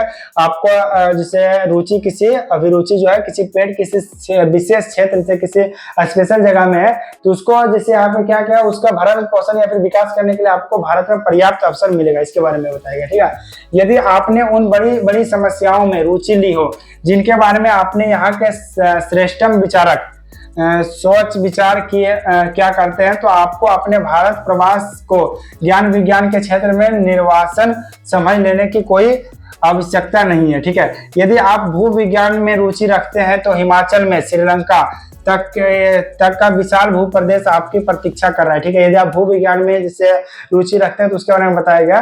तो आप लोग को जैसे यहाँ पे क्या है, हिमालय से, हिमाचल में बोल दिया था, हिमालय से लेकर श्रीलंका तक का जो विशाल भूखंड है, मतलब क्या हुआ, जैसे भारत के ऊपर में क्या हिमालय और नीचे श्रीलंका है, तो उससे लेकर पूरा नीचे तक का जो यहाँ पे विशाल भूखंड है, जिससे कि भारत का, यहाँ पे डायरेक्ट नाम नहीं लिया, लेकिन क्या है, हिमालय से लेकर यहाँ पे एक तरह से हिमालय से लेकर जो हमारा श्रीलंका नीचे साइड है, तो इस पूरे भूखंड के बारे में यहाँ पे बताया गया कि जो यहाँ पे है वो एक तरह से यहाँ पे भारत के बारे में यहाँ पे बताया गया, ठीक है। ये मैप परफेक्टली नहीं बना, बट मैंने कोशिश किया, बट सिर्फ आप लोग को दिखाने के लिए, ठीक है। ये जिससे यहाँ पे आप लोगों को जो भूखंड है वो यहाँ पे विशाल आपकी प्रतीक्षा कर रहा है, ठीक है। यहाँ पे ये बताया गया। यदि आप वनस्पति जगत में विचारना चाहते हैं तो भारत एक ऐसी फुलवारी है जो हरकस, ठीक है, जैसे अनेक वनस्पति वैज्ञानिकों को अनायास ही अपनी ओर आकर्षित कर लेती है, ठीक है। जैसे यहाँ पे क्या, अगर आप लोग वनस्पति विज्ञान जिससे कि दवाई वगैरह बनता है, उस विज्ञान में आप लोग या फिर जैसे जीव जंतु वगैरह वनस्पति विज्ञान में पढ़ाया जाता है, तो यदि आप जीव जंतु या फिर वनस्पति पेड़ पौधे में आप लोग यदि रुचि रखते हैं या फिर उसका पढ़ाई करना चाहते हैं या फिर उसके बारे में जानना चाहते हैं, तो बेशक यहाँ पे भारत जो है फुलवारी की तरह यहाँ पे है, जो कि कई सारे वैज्ञानिकों, जिसमें कि यहाँ पे हरकस जैसे अनेक वनस्पति वैज्ञानिक, एक तरह से वैज्ञानिक का नाम है, उसको अनायास ही आकर्षित कर लेता है, ठीक है। उसके बारे में बताया कि वो लोग खुद आकर्षित होते हुए भारत चले आते हैं, इसके बारे में यहाँ पे बताएगा, ठीक है। फिर यहाँ पे हमारे पास क्या, यदि आपकी रुचि जीव जंतुओं के अध्ययन में है तो आपका ध्यान यहाँ पे क्या, ध्यान श्री हेलक की ओर अवश्य होगा, जो इन दिनों भारत के कांतारों की छानबीन के साथ ही भारतीय समुद्र तट की मोती भी बीन रहे हैं, ठीक है। जो यहाँ पे एक नेम बताया गया, एक तरह से नाम जो क्या है, किसमें मैंने अभी से बताया जीव जंतुओं के बारे में, तो उसमें भी यहाँ पे क्या, यदि आपकी रुचि जीव जंतुओं के अध्ययन में है तो आपका ध्यान श्री हेलक की ओर जो अवश्य होगा, जैसे जो एक नेम है उनकी ओर अवश्य होगा, जो कि क्या कर रहे हैं यहाँ पे, तो कालांतरों की छानबीन के साथ ही भारतीय समुद्र तटों के मोती भी बीन रहे हैं, ठीक है। उसके बारे में बताया गया। भारत का यह विकास काल के उनके जीवन के सबसे सुनहरे सपने, ठीक है, मतलब सुनहरे सपने यहाँ पे होगा, सुनहरे सपन की सकारात्मकता जैसे ही सकारता जैसे यदि आप निर्वंश विद्या में, ठीक है, निर्वंश विद्या में अभिलर रख सकते हैं तो भारत आपको एक जीता जागता संग्रहालय, ठीक है, संग्रहालय ही लगेगा। यदि आप पुरातत्व प्रेमी है, जैसे जो पुराने चीजों को खोजते हैं, पुरातत्व प्रेमी, जैसे पुरातत्व यहाँ पे प्रेमी हो, और यखंद, ठीक है, यखंद अपने यहाँ रहते हुए पुरातत्व के उत्खनन के द्वारा एक प्राचीन चाकू या चम्मच का कृषि प्राणा का कोई भांग इंद्र निकालने के आनंद का अनुभव किया। जैसे जो पुराने चाकू वगैरह होते हैं, पुराने जैसे जो लोहा वगैरह या फिर किसी भी चीज का यहाँ पे पुरातत्व मीन्स वही हुआ जो कि पुराने वस्तुओं का यहाँ पे जांच करते हैं, तो उसके बारे में क्या है कि उनका अगर आप अनुभव किया तो आपको जनरल कनिधन की भारतीय पुरातत्व सर्वेक्षण की वार्षिक रिपोर्ट, जो यहाँ पे रिपोर्ट के बारे में बताया गया, जो किसने यहाँ पे रिपोर्ट दिया तो कनिधन की भारतीय पुरातत्व, ठीक है, यहाँ पे सर्वेक्षण का यहाँ पे वार्षिक रिपोर्ट पढ़ लेनी चाहिए, ठीक है, यहाँ पे उनका एक रिपोर्ट है उसे पढ़ लेनी चाहिए, ऐसा बताया गया, ठीक है। और तब भारत के बौद्ध सम्राटों के द्वारा निर्मित नालंदा जैसे, ठीक है, नालंदा जैसे जो विश्वविद्यालयों का अथवा बिहारों के, ठीक है, जैसे यहाँ पे बिहारों का ध्वंसावशेषों का खोज निकालने के लिए आपका फावड़ा आतुर हो उठेगा, ठीक है, यहाँ पे बिहारों नहीं होगा, बिहार होगा, ठीक है, यहाँ पे क्या बिहार। इसमें क्या बताया गया, यदि आप जैसे पुराने चीजों को खोजने वाले हैं, पुरातत्व वैज्ञानिक है, तो आप लोग को इसे यहाँ पे भारत में कई सारी चीजें हैं, जिससे एक तो रिपोर्ट के बारे में बताया गया कि वो रिपोर्ट आप लोग को पढ़ लेना चाहिए। जैसे देखिए कनिधन का जो है उनका नेम है कि भारतीय पुरातत्व सर्वेक्षण का जो रिपोर्ट है उसे पढ़ लेना चाहिए। अदरवाइज आप लोग को यहाँ पे जो बिहार है, ठीक है, बिहार के यहाँ पे देखते जो नालंदा विश्वविद्यालय वगैरह है, तो उन सभी के जो यहाँ पे ध्वंस मीन्स क्या हुआ, जो कि धस चुका है, जो कि विनष्ट हो चुका है, नष्ट एक तरह से हो गया, तो उसको यहाँ पे खोदने के लिए, उसको निकालने के लिए आपका जो फावड़े वगैरह है वो ऑटोमेटिक, जैसे आप क्या बताएगा, ध्वंस और निकालने के लिए आपका फावड़ा आतुर हो उठेगा, जैसे खुद ब खुद वो तैयार हो जाएगा, ठीक है। यदि आपके मन में पुराने सिक्कों के लिए, जैसे पुराना सिक्का जो होता है ये भी पुरातत्व में ही आता है, तो पुराने सिक्के के लिए लगाव है, तो भारत भूमि में ईरानी, केरियन और प्रेसियन और पार्थियन, यूनानी मार्के, यहाँ पे जैसे मेकेटिनियन, सर्कोएसन और जैसे यहाँ पे मुस्लिम शासकों का, सॉरी यहाँ पे मुस्लिम में बोल रहा हूँ, यहाँ पे क्या मुस्लिम ये लिखा है, स्पेलिंग मिस्टेक है, इसलिए यहाँ पे पढ़ने में थोड़ा दिक्कत हो रहा है, ठीक है। तो मुस्लिम शासकों, उसके बाद देखिए हमारे पास कुछ ऑब्जेक्टिव आगे प्रश्न आ गया, तो यहाँ पे क्या मुस्लिम शासकों के सिक्के प्रचुर परिमाण में उपलब्ध होंगे, ठीक है। तो हम लोग यहाँ पे देख लेते हैं कुछ सिक्कों के बारे में भी यहाँ पे एग्जांपल दिया गया।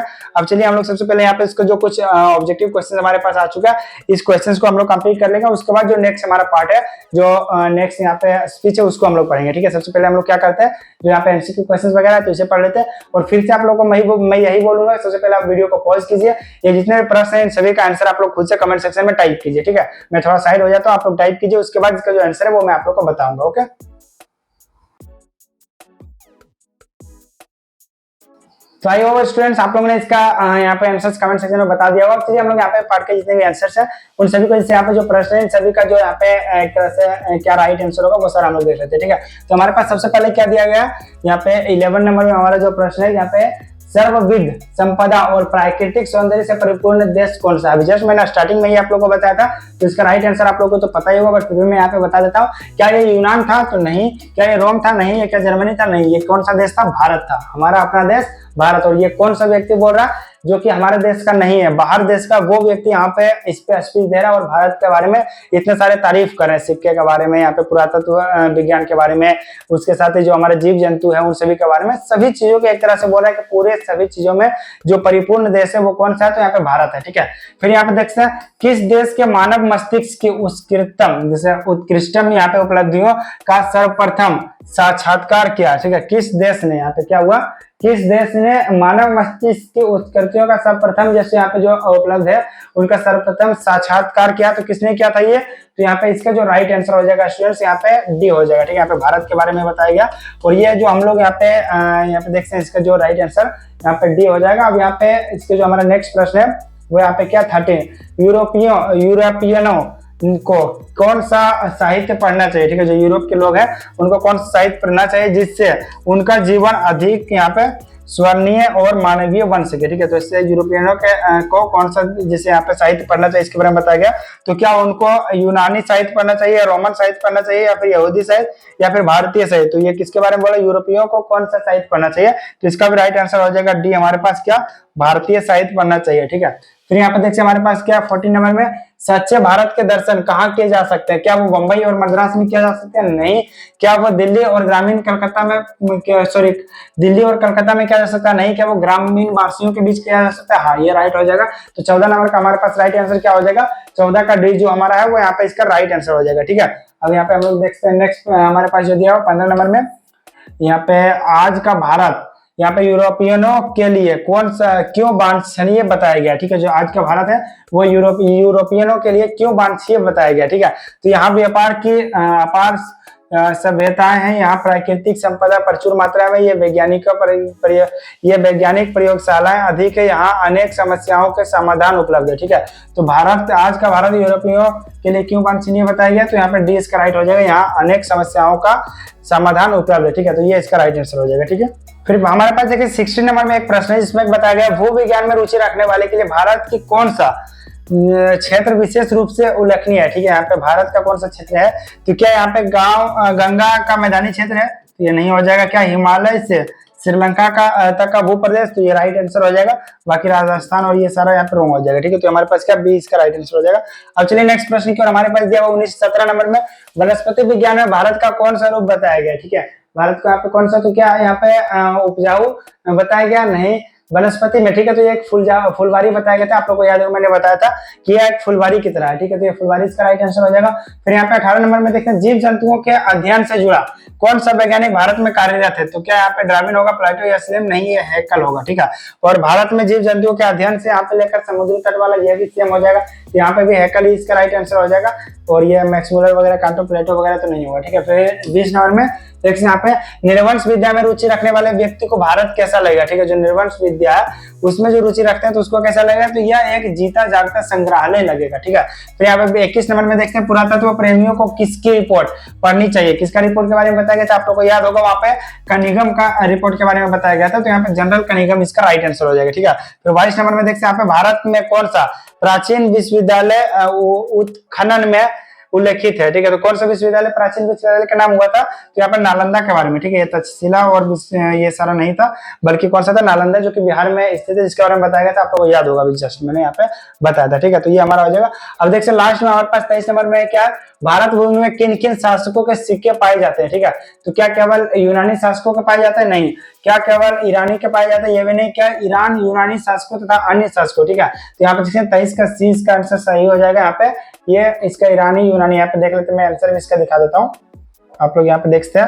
यहाँ पे बताया गया क्या, भारत भूमि में ईरानी, कैरियन, प्रेसियन, पार्थेनियन, यूनानी, मैक्सिनियो शासकों है, जिसे और भी बहुत सारे मुसलमान शासकों के यहाँ पे सिक्कों के लिए। ठीक है, यहाँ पे देखते हैं, यहाँ पे बताया गया। ठीक है, तो इतने शासकों का यहाँ पे बताएगा।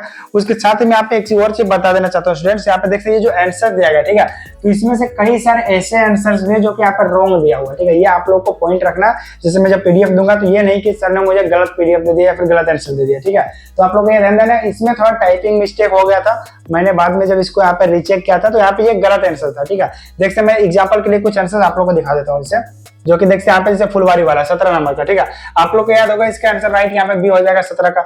अब यहाँ पे देखते हैं इसका आंसर क्या दिया हुआ, देखते हैं 17 का यहाँ पे आंसर देखते हैं, यहाँ पे 17 का बी ही है राइट आंसर इसमें। और भी प्रश्न का हम लोग कुछ देख लेते हैं, यहाँ पे 18 और ये हम लोग देख लेते हैं 20 का। ठीक है, 20 का यहाँ पे देख लेते हैं क्या, 20 का भी, ये भी ठीक है। चलिए कुछ कोई दिक्कत नहीं, सारा यहाँ पे गलत नहीं है। 21 का है वो भी सही है यहाँ पे, और 22 का भी देखते हैं यहाँ पे राइट ही है, लगभग राइट ही है। 22 का भी यहाँ पे राइट है। अब यहाँ पे हम लोग रॉन्ग कौन सा आंसर है वो देख लेते हैं। ठीक है, तो यहाँ पे सबसे पहले 11, 12 यहाँ पे देखते हैं, ये सारा आंसर हम लोग चेक कर लेते हैं, एक बार रीचेक करेंगे हिमालय और श्रीलंका का भू क्षेत्र वगैरह का। तो इसमें हम लोग देख लेते हैं 11 का बी है, 12 का सी और 13 का सी है। ठीक है, तो इसमें हम लोग देख लेते हैं यहाँ पे कौन सा हो जाएगा। देखिए यहाँ पे 12 का सी बताया गया था, और इसका भी सी बताया था, और इसका भी सी बताया था। ठीक है, तो यहाँ पे देखते हैं ये दोनों यहाँ पे रॉन्ग आंसर है, चूंकि यहाँ पे यहूदियों वाला नहीं होगा, ये भारतीय साहित्य होगा। तो ये सारा यहाँ पे देखते हैं कुछ आंसर से मतलब इसमें रॉन्ग है, बाकी सारा सही है। तो आप लोग ये थोड़ा रीचेक कर लेना एक बार कि इसमें से कौन सा राइट वगैरह। वैसे मैंने यहाँ पे प्रातः में भी जस्ट आप लोग को बताया ही जो सही से हमारा आंसर था।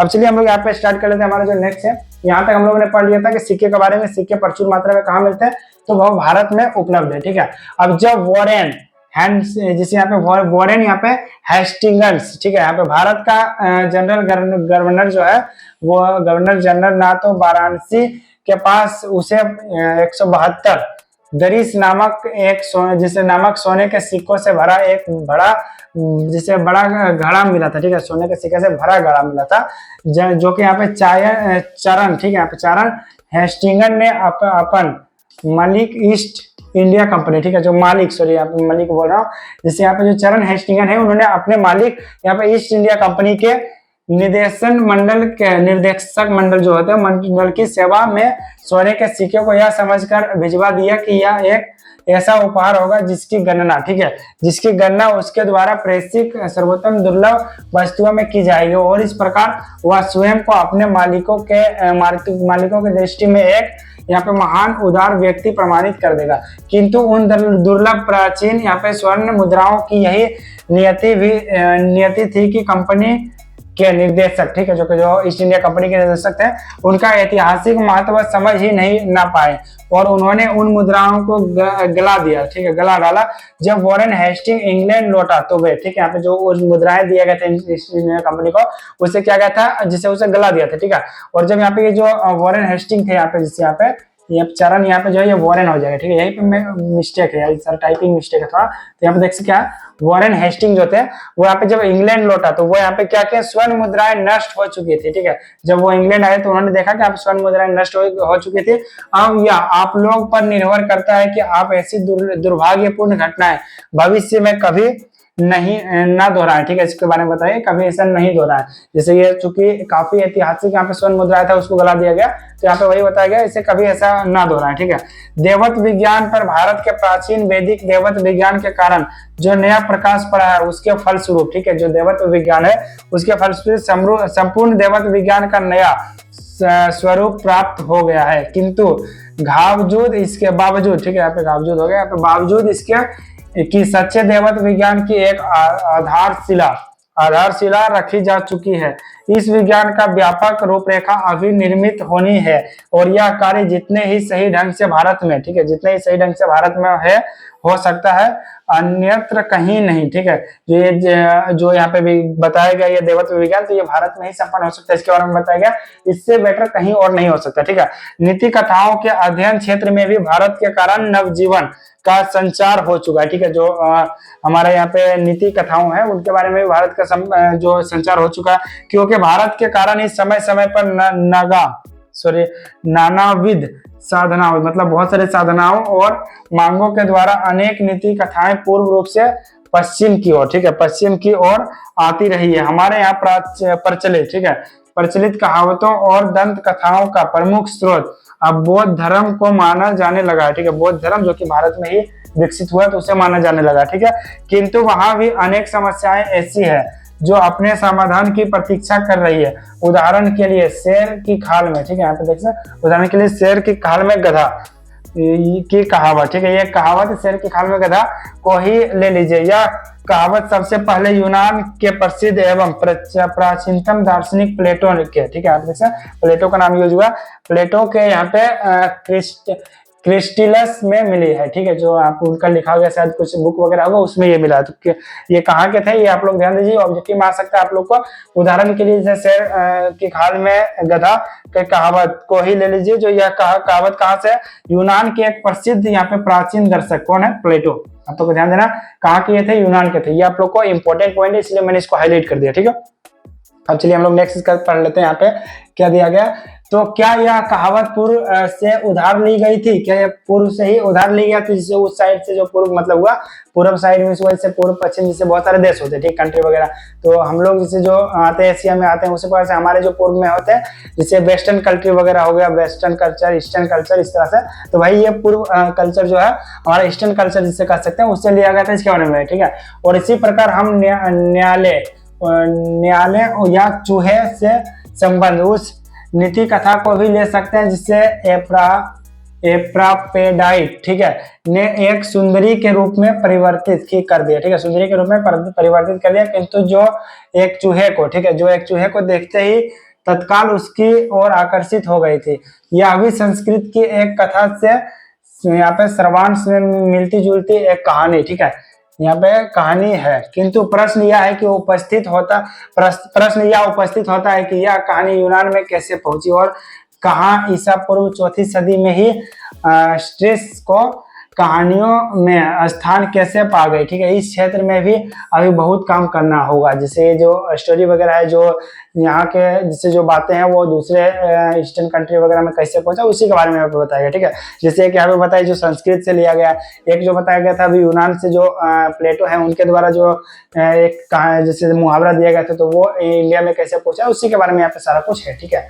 अब चलिए यहाँ पे इसके आगे देख लेते हैं हम लोग। हमें इससे भी और अधिक प्रयोग कलयुग हुआ शायद, यहाँ पे प्रयोग यहाँ पे लिखा है, प्रयोग में प्रवेश करना होगा, ठीक है, होगा। वहां भी भारत तथा पश्चिम और अनेक दंत कथाओं, ठीक है, दंत कथाओं में आश्चर्यजनक अनुरूपताएं मिलेगी। यद्यपि कभी यहाँ निश्चय रूप से नहीं कहा जा सकता कि यह दंत कथाएं पूर्व से पश्चिम की ओर अथवा पश्चिम से पूर्व की ओर गई। यद्यपि यहाँ असंदिग्ध रूप से प्रमाणित हो चुका है कि सोलोमन के समय में ही, ठीक है, जो सोलोमन के समय में ही भारत, सीरिया और फिलीपींस के मध्य आवागमन के साधन सुलभ हो चुके थे। कब? ये सोलोमन के समय ही, बहुत ही टाइम पहले ये जो इंडिया से जैसे यहाँ पे कहा सीरिया और फिलीपींस जाने के रास्ते जो है वो सुलभ हो चुके, ठीक है, ठीक है।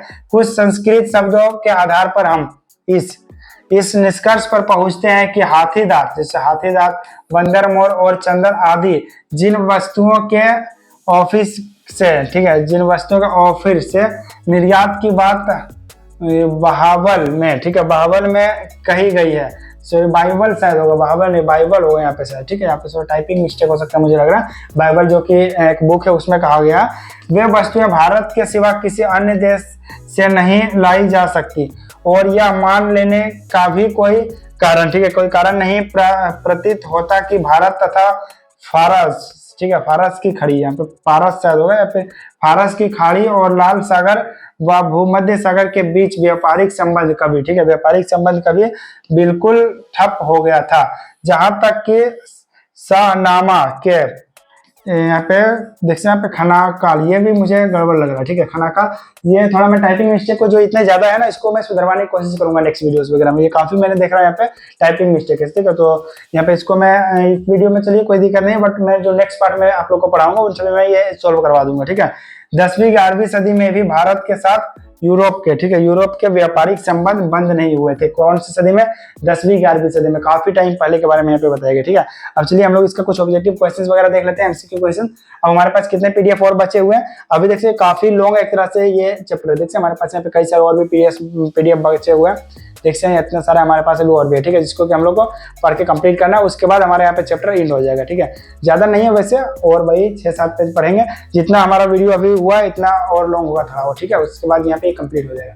चलिए हम लोग देखते हैं यहाँ पे 24 नंबर में क्या, वॉरेन हेस्टिंग्स को 172 दरिस नामक स्वर्ण मुद्राएं कहाँ मिली थी, ठीक है, तो कहाँ मिली थी? तो क्या दिल्ली के पास मिली थी, या फिर वाराणसी के पास मिली थी, या फिर कलकत्ता के पास मिली थी, या फिर मद्रास के पास मिली थी, ठीक है। तो इसका जो राइट आंसर होगा हम लोग यहाँ पे देख लेते हैं, ये कहाँ मिली थी, देखते हैं आप लोगों को दिख रहा होगा यहाँ पे, वॉरेन हेस्टिंग्स अपने मालिक, ये कहाँ मिला था? वाराणसी के पास, ठीक है। 172 जो है दारिस नामक, कौन सा ये सिक्का था यहाँ पे? 172 दारिस नामक सिक्का मिला था। कितने सिक्के मिले थे? 172, आप लोग नंबर में काउंट कर सकते हैं। ये कहाँ? वाराणसी के पास मिला था, ठीक है। इसका राइट का आंसर क्या हो जाएगा? वाराणसी। फिर यहाँ पे देखिए वॉरेन हेस्टिंग्स ने 172 स्वर्ण मुद्राएं किसे भेजी थी? आप लोग को याद होगा, ईस्ट इंडियन कंपनी को भेजा था, ठीक है। तो यहाँ पे इसका राइट आंसर देख लेते हैं, ईस्ट इंडिया कंपनी को निर्देशक मंडल को दिया था, ठीक है, ईस्ट इंडिया कंपनी के निर्देशक मंडल को ये दिया गया था। फिर 26 नंबर में देखते हैं, ईस्ट इंडिया कंपनी के निर्देशकों ने उन मुद्राओं के साथ क्या किया है, उस मुद्राओं को क्या किया? तो क्या उसे संग्राम में रखा गया था? नहीं।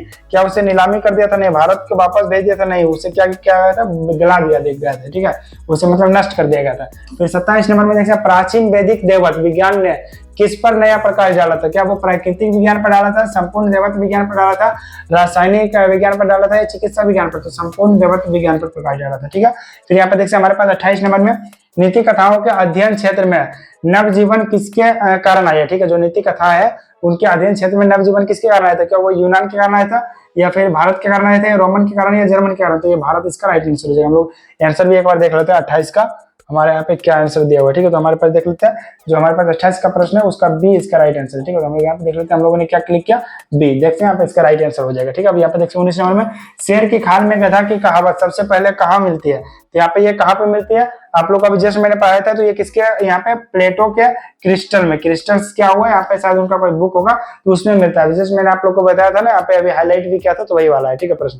अब चलिए हमारे पास जो लास्ट यहाँ पे, वैसे इसका आंसर यहाँ पे आप लोग देख सकते हैं, बट फिर मैं आप लोग को बोल के एक बार पढ़ के सुना देता हूँ ये क्या ऑब्जेक्टिव क्वेश्चन यहाँ पे पूछा जा रहा है। ठीक है, तो यहाँ पे हम लोग देख लेते हैं, सुंदरी और चूहे की कथा किससे मिलती जुलती है। ठीक है, किससे मिलती जुलती है, तो कि यूनान के कथाओं से, या फिर रोमन की दंत कथाओं से, या फिर संस्कृत कथाओं से, या फारसी से।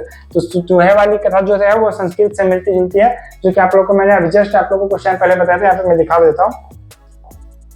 देख यहाँ पे आप लोग दिख रहा होगा, यहाँ पे यह अभी संस्कृत की कथाओं में यहाँ पे है जो कि मिलती जुलती है। तो ये कौन सा कहानी है, देखिए यहाँ पे चूहे और सुंदरी के रूप में। ठीक है, यहाँ पे जिसे ने एक सुंदरी के रूप में परिवर्तित कर दिया था। देखिए यहाँ पे चूहे से संबंध में। ठीक है, यहाँ पे जो एक कहानी है वो कहाँ से मिलती जुलती है, तो ये संस्कृत से मिलती जुलती है। ठीक है, तो यहाँ पे आप लोग को दिख रहा होगा।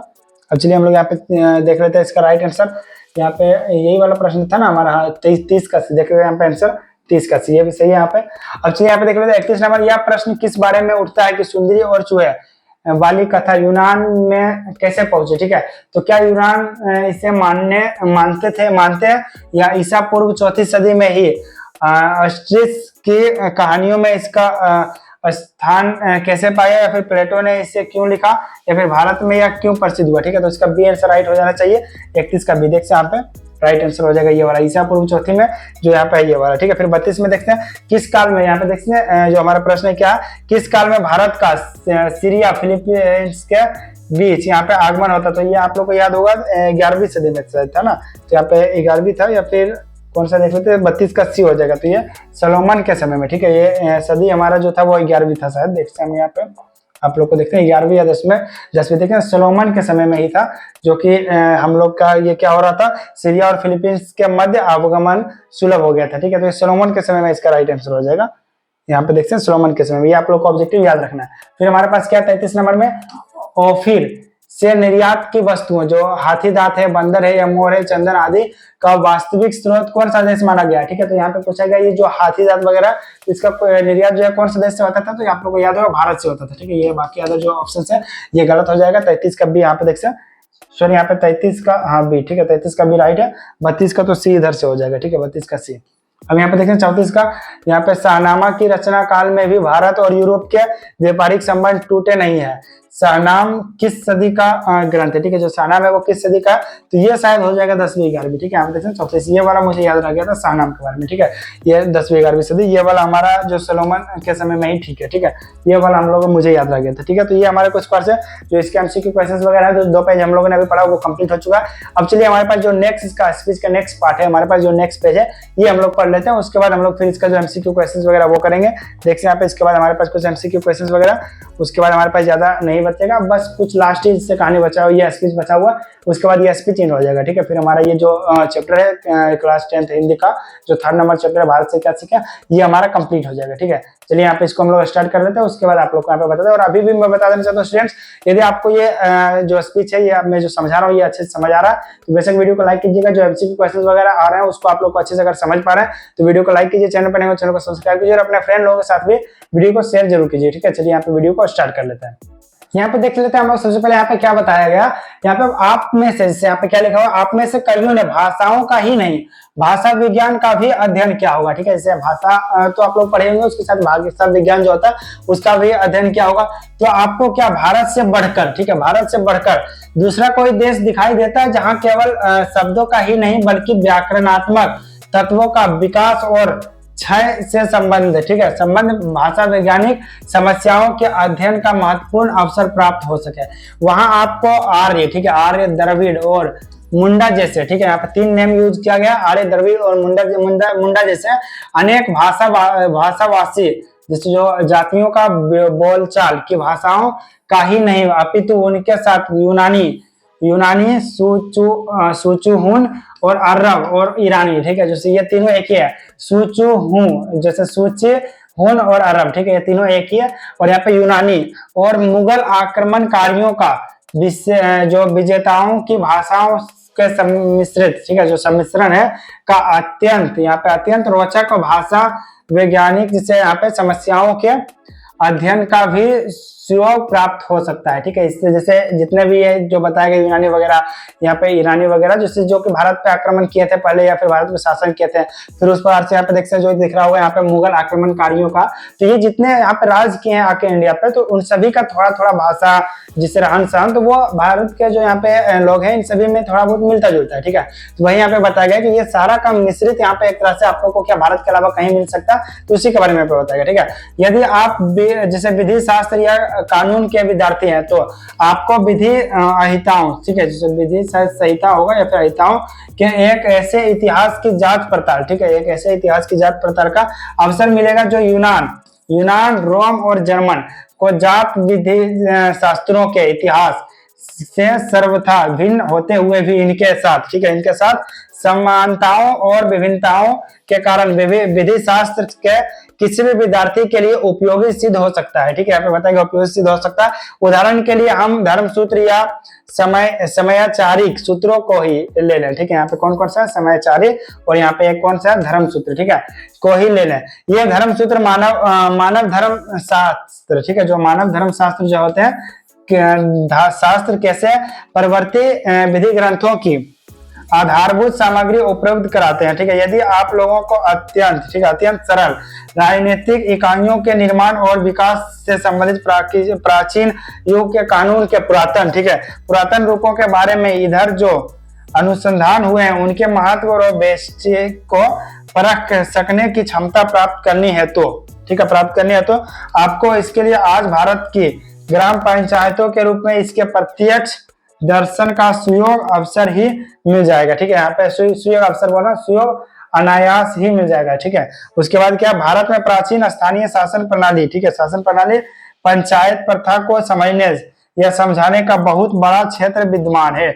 अब ये क्या हुआ, पंचायत प्रणाली मन क्या हुआ, जैसे अगर कोई प्रॉब्लम वगैरह हुआ तो हम लोग यहाँ पे क्या इंडिया में पंचायत वगैरह करके ग्रामीण क्षेत्रों में ही पहले सॉल्व करते हैं, यहाँ नहीं होता है तो थोड़ा उससे ऊपर जाता है, उसके बाद ही कोर्ट कचहरी वगैरह जाता है। तो वही यहाँ पे है, पंचायत प्रथा का यूज करके इससे समझने और समझाने का बहुत बड़ा क्षेत्र है, ठीक है, इन सभी के बारे में। फिर यहाँ पे जैसे भारत की में यहाँ पे भारत में धर्म के वास्तविक उद्भव और उसकी प्राकृतिक विकास, उसकी यहाँ पे होगा, ठीक है, उसकी प्राकृतिक विकास तथा उसके अपरिहार्य और यहाँ पे क्षयमान रूप से प्रत्यक्ष परिचय मिल सकता है, ठीक है। भारत ब्राह्मण या वैदिक धर्म की भूमि है, ठीक है, जो यहाँ पे क्या ब्राह्मण या वैदिक धर्म की भूमि है। बौद्ध धर्म की या जन्म भूमि है, जो बौद्ध धर्म है उसका भी यहाँ पे जन्म भूमि है।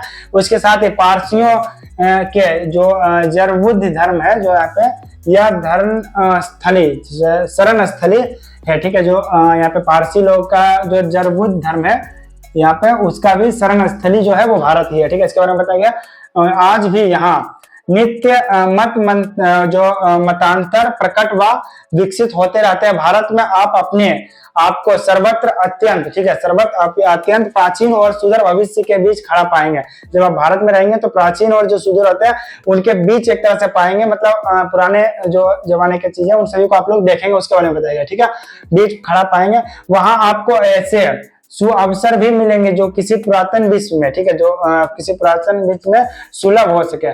और श्राप आज, ठीक है, आज की किसी ज्वलंत समस्याओं को ले लीजिए, जैसे आप यहाँ पे क्या बताएगा, आप किसी ज्वलंत समस्या को ले लीजिए, वह समस्या चाहे जैसे समस्या होगा सर, समस्या चाहे लोकप्रिय शिक्षा से संबंध हो या उच्च शिक्षा से, चाहे संसद में प्रतिनिधित्व की जात हो अथवा कानून बनाने की बात हो, ठीक है, चाहे प्रवास संबंधी समस्या हो, कानून हो अथवा अन्य कोई कानूनी मसला, ठीक है, सीखने या सिखाने योग्य कोई बात क्यों ना हो, भारत के रूप में आपको ऐसी यहाँ पे ऐसी प्रयोगशाला मिलेगी जैसे विश्वविद्यालय में अत्यंत यहाँ पे अत्यंत कहीं नहीं अन्यत्र, ठीक है, यहाँ पे अन्यत्र मतलब कहीं और नहीं मिल सकती।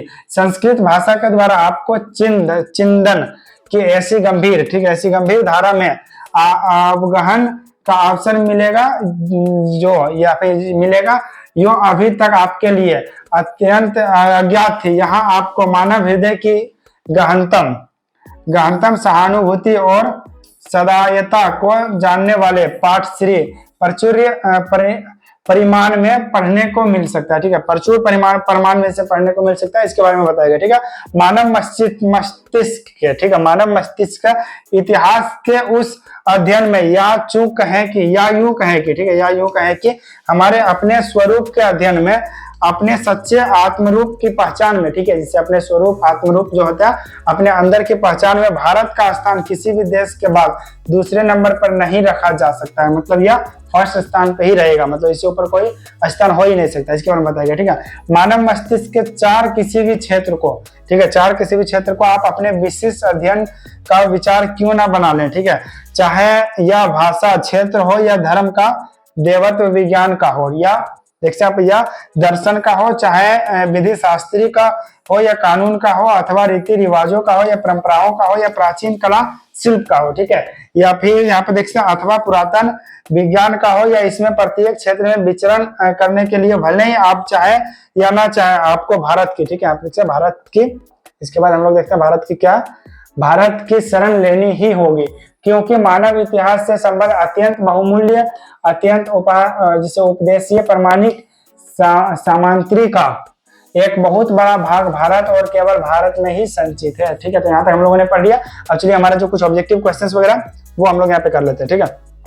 देखिए यहाँ पे हमारे पास कुछ ऑब्जेक्टिव क्वेश्चन दिया गया। सबसे पहले 35 नंबर में क्या है, भाषा विज्ञान के अध्ययन के लिए भारत क्यों महत्वपूर्ण माना गया, ठीक है। तो यहाँ क्या ये भाषा विज्ञान जो है उसके लिए यहाँ पे क्यों महत्वपूर्ण माना गया, यहाँ केवल द्रविड़ भाषाएं नहीं, यहाँ पे केवल संस्कृत भाषा बोली जाती नहीं, यहाँ केवल आर्य भाषाएं नहीं, यहाँ जिसे व्याकरणात्मक तत्वों के विकास 6 अध्ययन संभव है, ठीक है, इसीलिए यहाँ पे माना गया, ठीक है। फिर 36 नंबर में क्या हो जाएगा, भारत के भाषाओं के अध्ययन में किस के सम्मिश्रण का जो है वो समस्याएं मिलती है, ठीक है, ये बताएगा। तो यहाँ पे देख सकते ये ए नंबर इसका राइट हो जाएगा, यूनानी और हुन, अरब, ईरानी और जो मुगल आक्रमणकारियों, अभी जस्ट मैंने आप लोगों को बताया था ना मुगल आक्रमणकारियों वगैरह के बारे में, तो वही वाला यहाँ पे ऑप्शन है, तो इसका ये राइट हो जाएगा।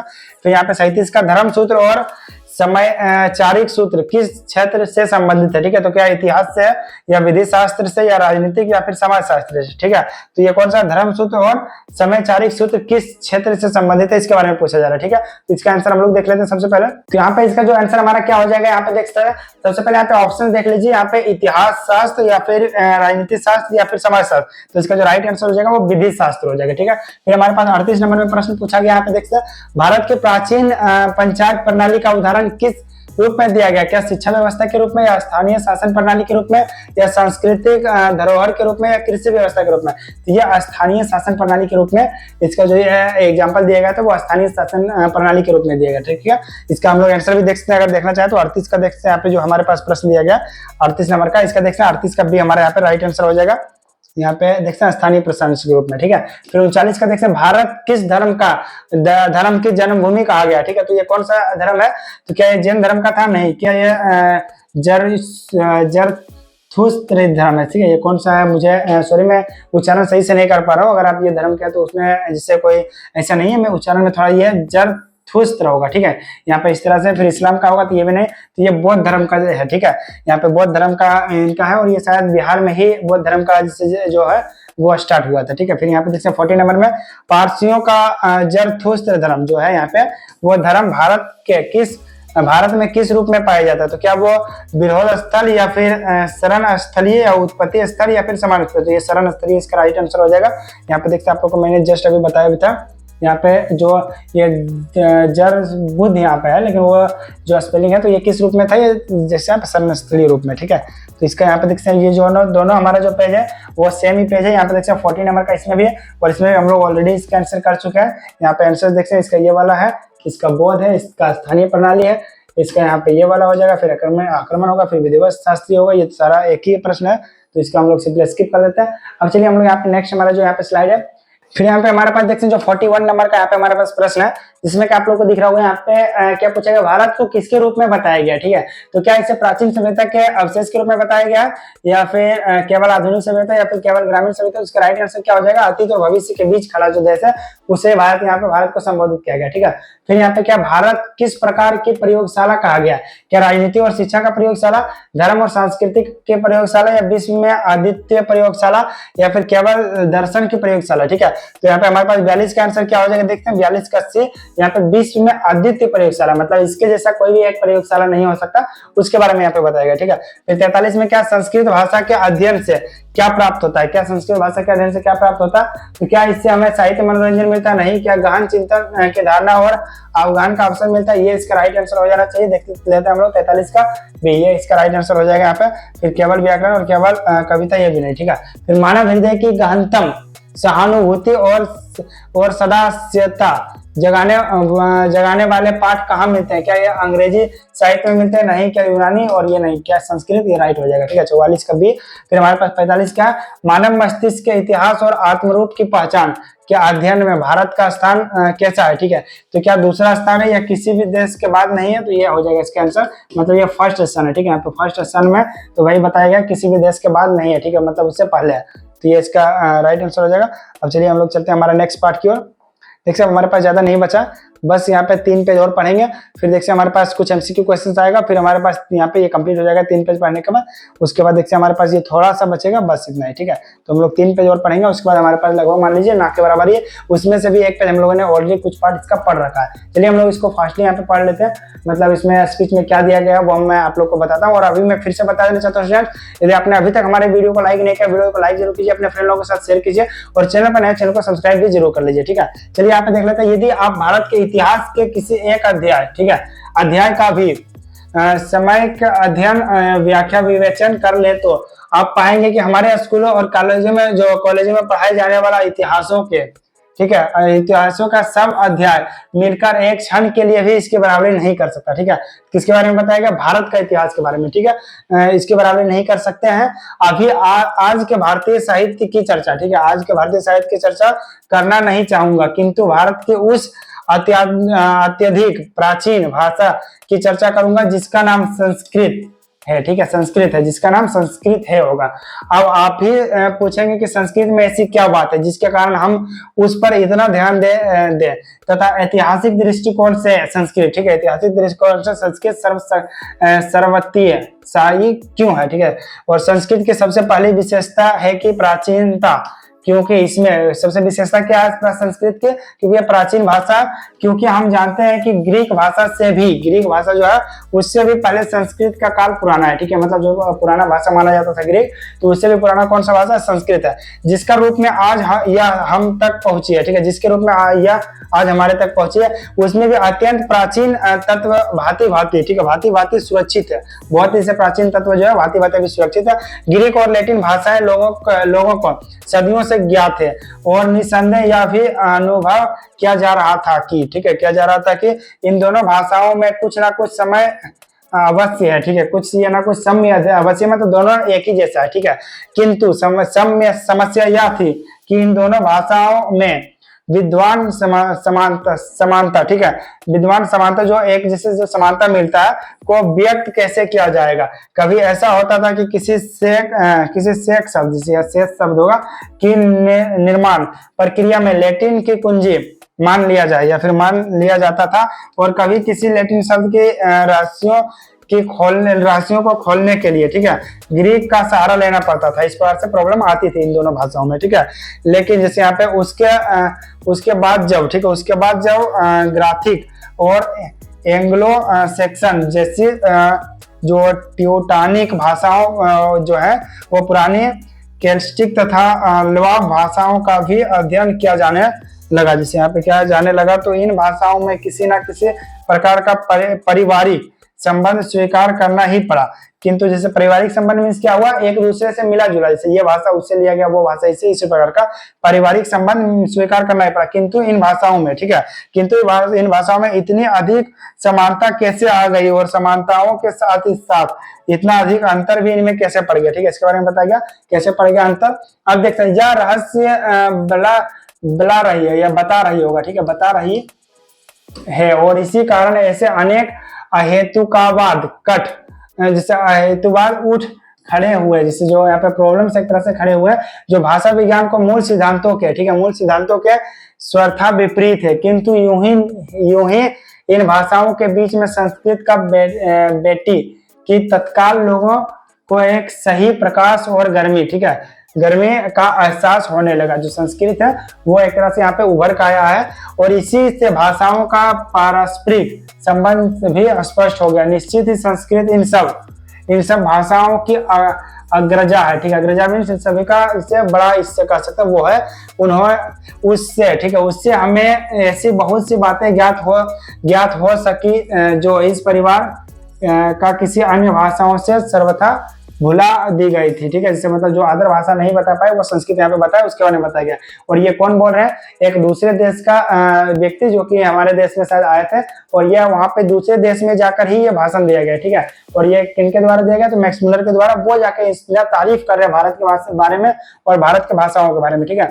यदि आप, ठीक है, यदि आपके लिए संस्कृत का अग्नि और लैटिन, ठीक है, अग्नि और लैटिन का इग्निस, ठीक है, एक ही शब्द मिल जाता तो हम निर्धारण रूप से, ठीक है, या फिर निर्धारण रूप से इस निष्कर्ष पर पहुंच जाते हैं, या फिर निर्धारण नहीं होगा, यहाँ पे ये गलत है, यहाँ पे कोई दूसरा होगा, ठीक है, या फिर निर्मात रूप से इस तरह से होगा, और निष्कर्ष पर पहुंच जाते हैं कि एक दूसरे से अविभक्त आर्यों को अग्नि का ज्ञान हो चुका था। साथ ही जो लिथ्यानिका है, नियन है, और उल्गिस और कशोपजी भाषा है, जो इंग्लिश शब्द का यह दर्शाते हैं कि स्लाव जो है, यूटानिक्स भाषाएं भी इस शब्द का परिचित थी, ठीक है। परिचित ही शब्दों से, परिचित शायद होगा, शब्दों से परिचित है। भले ही कहा कालांतर में अग्नि के लिए दूसरे शब्द भी क्यों ना पढ़ लिए, मतलब पढ़ लिए, ठीक है, क्यों ना पढ़ लिए गए हों, दूसरी वस्तुओं के समान शब्द भी मर मिट जाते हैं। और यह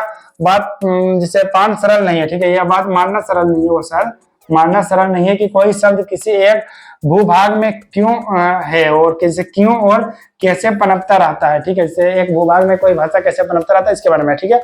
जबकि दूसरे, ठीक है, यहाँ पे क्या लिखा है? जबकि दूसरे क्षेत्र में वही शब्द मुरझाकर सर्वथा लुप्त हो जाता है। कल्पना कीजिए कि यदि हम यह जानना चाहें कि आर्य लोग अनेक शाखाओं में विभक्त होने से पूर्व चूहे के बारे में जानते थे, जैसे जो चूहे के बारे में जो अभी मैंने स्टार्टिंग में बताया था, तो जानते थे या नहीं, तो हमें या आर्य भाषाओं में, ठीक है, भाषाओं के शब्दकोश देखने होंगे। वहां हम, ठीक है, पाएंगे कि संस्कृत में इसे मूसा, ग्रीक में इसे मूस, लैटिन में इसे मूस, पुराने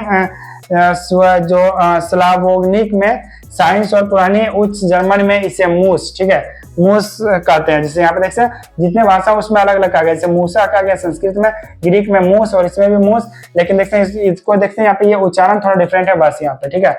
बाकी इसमें भी देखते हैं मूस वगैरह कहा गया, तो यही है, चूहे को ऐसे डिफरेंट भाषा में जैसे एक जैसा ही है लेकिन थोड़ा अलग अलग लिखा गया। इससे हम इस निष्कर्ष पर पहुंच सकते हैं कि उन प्राचीन युग में जिसकी काल गणना हम अपने नहीं अपितु भारत के तिथि क्रम के आधार पर ही कर सकते हैं, चूहा ज्ञात था और उसका मूस नाम भी रख दिया गया था, ताकि किसी अन्य कीट पतंग के साथ इसकी पहचान में कहीं कोई घपला ना हो जाए, ठीक है। मतलब क्या हुआ? घपला नाम, इसको अलग नाम से ना जाना जाए, इसीलिए भारत में इसका नाम भी, जैसे इसको देखा भी गया था और इसका नाम भी रख दिया गया था इसके बारे में, ठीक है।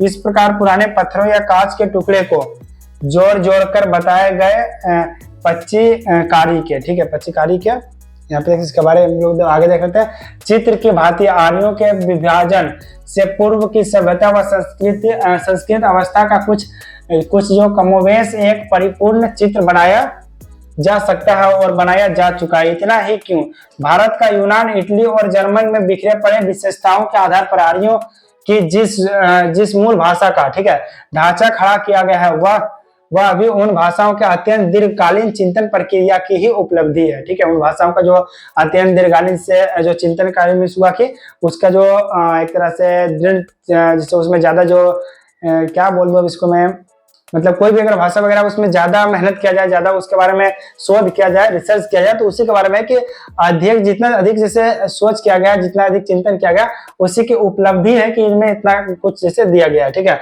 अब आप ही अंदाजा लगाइए कि संस्कृत, ग्रीक और लैटिन इन तीनों भाषाओं के एक सामान्य मूल उद्गम स्रोत तक पहुंचने के लिए हमें कितना पीछे हटना होगा। इस प्रकार हम उन सम्मिलित स्तरों पर पहुंच जाएंगे जहां एक हिंदू ग्रीक, ठीक है, हिंदू ग्रीक यूनानी आदि शक्तिशाली जातियां एक दूसरे के पृथक हुई थी, और यह भी कि उस सुदूर अतीत में भी वह हमारी आदि आर्य भाषा एक ऐसी चट्टान के रूप में दिखाई देती है जो चिंतन परंपरा के प्रवाहों के उतार चढ़ाव से घिस गजक कर चिकनी और स्पष्ट हो चुकी थी। हमें उस भाषाओं के प्राकृतिक और प्राय के रूप में प्राय के योग से बनी हुई असीम ग्रीक और एसिम जैसी यौगिक, ठीक है, यहाँ पे देखते हैं एसिम जैसी यौगिक क्रियाएं मिलती है। मैं हूँ जैसे भाव को, मैं हूँ जैसे ये यहाँ पे भाव बताएगा, मैं हूँ जैसे भाव व्यक्त करने के लिए भला किन्हीं दूसरी भाषाओं में असीम जैसा शुद्ध और जैसे यहाँ पे अस्मी जैसा शुद्ध उपयुक्त शब्द कहाँ मिल जाएगा, ठीक है। अस्मी मीन्स क्या हुआ, मैं हूँ, ये संस्कृत में अस्मी होता है और मैं हूँ जैसे हिंदी हो गया, ठीक है। तो अस्मी जैसा ये शुद्ध शब्द कहाँ मिल जाएगा उसी के बारे में बताएगा, ठीक है। उन भाषाओं में खड़ा होता या ठहरता हूँ, मैं जीतता हूँ, मैं उगता तथा उत्पन्न होता हूँ, ये मैं बदलता हूँ जैसी क्रियाएं भले ही मिल जाए किंतु अग्नि में हूँ, इसका मतलब क्या होता है, अग्नि मीन्स में हूँ, यह क्रिया तो केवल आर्य भाषाओं में ही उपलब्ध हो सकती है, ठीक है। यहाँ पे देखिए आर्य भाषा मीन्स क्या हो, बड़े भाषाओं में। मैं इसे ही वास्तविक अर्थों में इतिहास मानता हूँ, ठीक है, इतिहास मानता हूँ। और यह एक ऐसी स्थिति है जो राज्यों के दुराचारों और उनके जातियों की क्रूरताओं की अपेक्षा किन्हें अधिक ज्ञातव्य और पठनीय है, ठीक है। मतलब उससे जैसे पठनीय मीन्स हुआ पढ़ने लायक है, ठीक है। अब चलिए हमारे पास कुछ यहाँ पे एमसीक्यू क्वेश्चंस वगैरह फिर से आ चुके हैं, हम लोग इन सभी क्वेश्चंस का आंसर कर लेते हैं। सबसे पहले आप लोग इसका आंसर कमेंट सेक्शन में टाइप कर दीजिए और जोश के साथ, जैसे काफी टाइम वैसे हो चुका, फिर से हम लोग यहाँ पे अब ज्यादा नहीं, बस कुछ टाइम और हम जिस पास से उतना टाइम से आप लोग को पढ़ा रहा हूँ, फिर भी बिल्कुल जोश में हो। उसी प्रकार से आप लोग भी अगर सुस्त होंगे, इतना पढ़ते हुए, तो बिल्कुल जोश के साथ उठिए और यहाँ पे पढ़ाई स्टार्ट कीजिए। अगर मन लगा के पढ़िए ताकि आप लोग को ये अच्छे से याद हो सके। और ये जितने भी एमसीक्यू क्वेश्चन साथ में मैं दे रहा हूँ, आप इसे भी कंप्लीट करते जाइए, ठीक है, जिससे कि आप लोग को याद करने में कोई दिक्कत नहीं हो। सबसे पहले देखते हैं हम लोग 46 नंबर में, भारत के इतिहास का अध्ययन क्यों महत्वपूर्ण बताया गया। इसमें केवल राजाओं का इतिहास है नहीं, यह स्कूल और कॉलेज के इतिहास से भी अधिक गहन है। इसमें केवल युद्धों का परिवर्तन नहीं, यह केवल आधुनिक घटनाओं पर आधारित नहीं। यहाँ पे क्या, यह स्कूल और कॉलेजों के इतिहासों से भी अधिक गहन है, ठीक है। यहाँ पे अभी आप लोग को बताया गया था उसी के बारे में, यहाँ पे ये इसका राइट आंसर हो जाएगा। फिर यहाँ पे क्या 47, संस्कृत की सबसे बड़ी विशेषता क्या है, इसकी सरलता या फिर इसकी प्राचीनता या इसका आधुनिक रूप या इसकी कठिन व्याकरण, ठीक है। तो इसका मुझे होना चाहिए, इसका प्राचीनता होना चाहिए राइट आंसर। मैं एक बार देख लेता हूँ 47 नंबर का क्या हो जाएगा। तो देखते हैं 47 का बी, ये इसका राइट आंसर हो जाएगा, ठीक है। यहाँ पे इसकी प्राचीनता ही होना चाहिए, ठीक है, इसका राइट हो गया। फिर 48 नंबर में ग्रीक और लैटिन भाषाओं की समानता, ठीक है, समानता को स्पष्ट करने में किस भाषा ने सहारा दिया। तो क्या इसमें जर्मन ने दिया, नहीं। क्या इसमें फारसी, नहीं। क्या इसमें अंग्रेजी, नहीं। इसमें संस्कृत ने दिया। किसमें, ग्रीक और लैटिन, ये दोनों भाषाओं को समझने के लिए यहाँ पे 48 का भी राइट आंसर हो जाएगा। हम लोग देख लेते हैं, यहाँ पे देखते हैं 48 का भी हमारा राइट आंसर हो गया। फिर 19 का देखते हैं, अग्नि संस्कृत, जिसे जो है अग्नि संस्कृत और ये जो इग्निस लैटिन शब्दों की समानता से क्या निष्कर्ष निकलता है, ठीक है। यहाँ पे देखिए आर्य अग्नि के बारे में नहीं जानते हैं, या आर्यों को अग्नि का ज्ञान पहले से था, या ग्रीक भाषा संस्कृत से उत्पन्न हुई, या लैटिन संस्कृत से लिखी। तो इसका ऑप्शन बी राइट हो जाएगा, आर्यों को अग्नि का ज्ञान पहले से था, ठीक है, उसी के बारे में यहाँ पे। फिर 50 नंबर में, संस्कृत में मूसा, ग्रीक से मूस और लैटिन में मूस शब्द किसके लिए प्रयुक्त होता है। तो क्या ये जो मूसा वगैरह तो किसके लिए यूज हो रहा था, क्या ये घोड़ा के लिए हो रहा था, नहीं। क्या पक्षी के लिए, नहीं। क्या ये बकरी के लिए, नहीं। इसका राइट आंसर हो जाएगा बी, चूहा के लिए हो रहा था, ठीक है। फिर यहाँ पे देखिए 51 में, मूसा जिसे चूहा जैसे शब्दों की समानता से कौन सी जानकारी मिलती है। आर्य चूहे को नहीं जानते थे, ये भी गलत हो जाएगा। आर्यों ने बाद में चूहे का नाम सीखा, नहीं। आर्यों को विभाजन में से पूर्व ही चूहे का ज्ञान था, ये राइट हो जाएगा, ठीक है। सी 51 का सी इसका राइट आंसर हो जाएगा। देखते हैं यहाँ पे 51 का सी, ठीक है। 52 और 53, 54, 55 तो यहाँ पे 3 ही है, 4 प्रश्न और भी है। तो आर्यों की मूल भाषा का ढांचा किस आधार पर खड़ा किया गया था। तो यहाँ पे देखते हैं, क्या भारत, तो यूनान, इटली और जर्मन की विशेषताओं पर, या केवल संस्कृत ग्रंथों पर, या केवल ग्रीक परंपरा पर, या केवल लैटिन पे। तो यहाँ पे 52 का राइट आंसर क्या हो जाएगा, देख सकते हैं ए, ये भारत, यूनान, इटली और जर्मन की विशेषताओं पर था, ठीक है। आर्यों के जो मूल भाषा का ढांचा था, और ये इन सभी पे क्यों था, क्योंकि आप लोगों को मैंने बताया था, ये जो मुगल वगैरह आए थे इंडिया पे, जो राज किए थे, लगभग 1000 साल इंडिया गुलाम रहा था। तो उन्हीं सभी के कारण इन सभी का भाषा इसमें थोड़ा मूल भाषा में मिल गया था, ठीक है। फिर यहाँ पे देखते हैं, अस्मि, मैं हूँ जैसी शुद्ध क्रिया किस भाषा से के परिवार में जो है उपलब्ध है। तो ये एक तरह से यहाँ पे आर्य भाषा के परिवार में उपलब्ध है, ठीक है। 53 का हमारे यहाँ हो जाएगा ए, आर्य भाषा, मतलब संस्कृत में ये मैं हूँ, अस्मि मीन्स हो गया संस्कृत भाषा है इसीलिए, ठीक है। अब यहाँ पे हम लोग देख रहे हैं 54 नंबर का, अन्य भाषाओं में मैं हूँ की जगह किस प्रकार का भाव मिलता है। जैसे मैं खड़ा ठहरता जीता हूँ, मैं उड़ता सोता जगता हूँ, मैं बैठता दौड़ता चलता हूँ, खाता पीता और गाता हूँ। ठीक है, यहाँ पे देख सकते हैं इसका जो राइट आंसर हो जाएगा क्या होगा, हम लोग यहाँ पे देख लेते हैं। देखिए यहाँ पे जीता हूँ, यहाँ पे देख सकते क्या, मैं खड़ा होता हूँ, मैं ठहरता हूँ, मैं जीता हूँ। ठीक है, ये 3 यहाँ पे यूज हुआ था, तो इसी का हम लोग यहाँ पे देख लेते हैं। इसका जो राइट आंसर क्या हो जाएगा, मैं ठहरता हूँ या मैं बैठता हूँ या खड़ा होता हूँ, ठहरता हूँ जीता हूँ। ये इसका देख सकते यहाँ पे राइट आंसर ए हो जाएगा। ठीक है, 54 का खड़ा होता हूँ, ठहरता हूँ और जीता हूँ, ये इसका राइट आंसर हो जाएगा। फिर 55 में देखते हैं क्या, लेखक के अनुसार वास्तविक इतिहास किसे माना गया।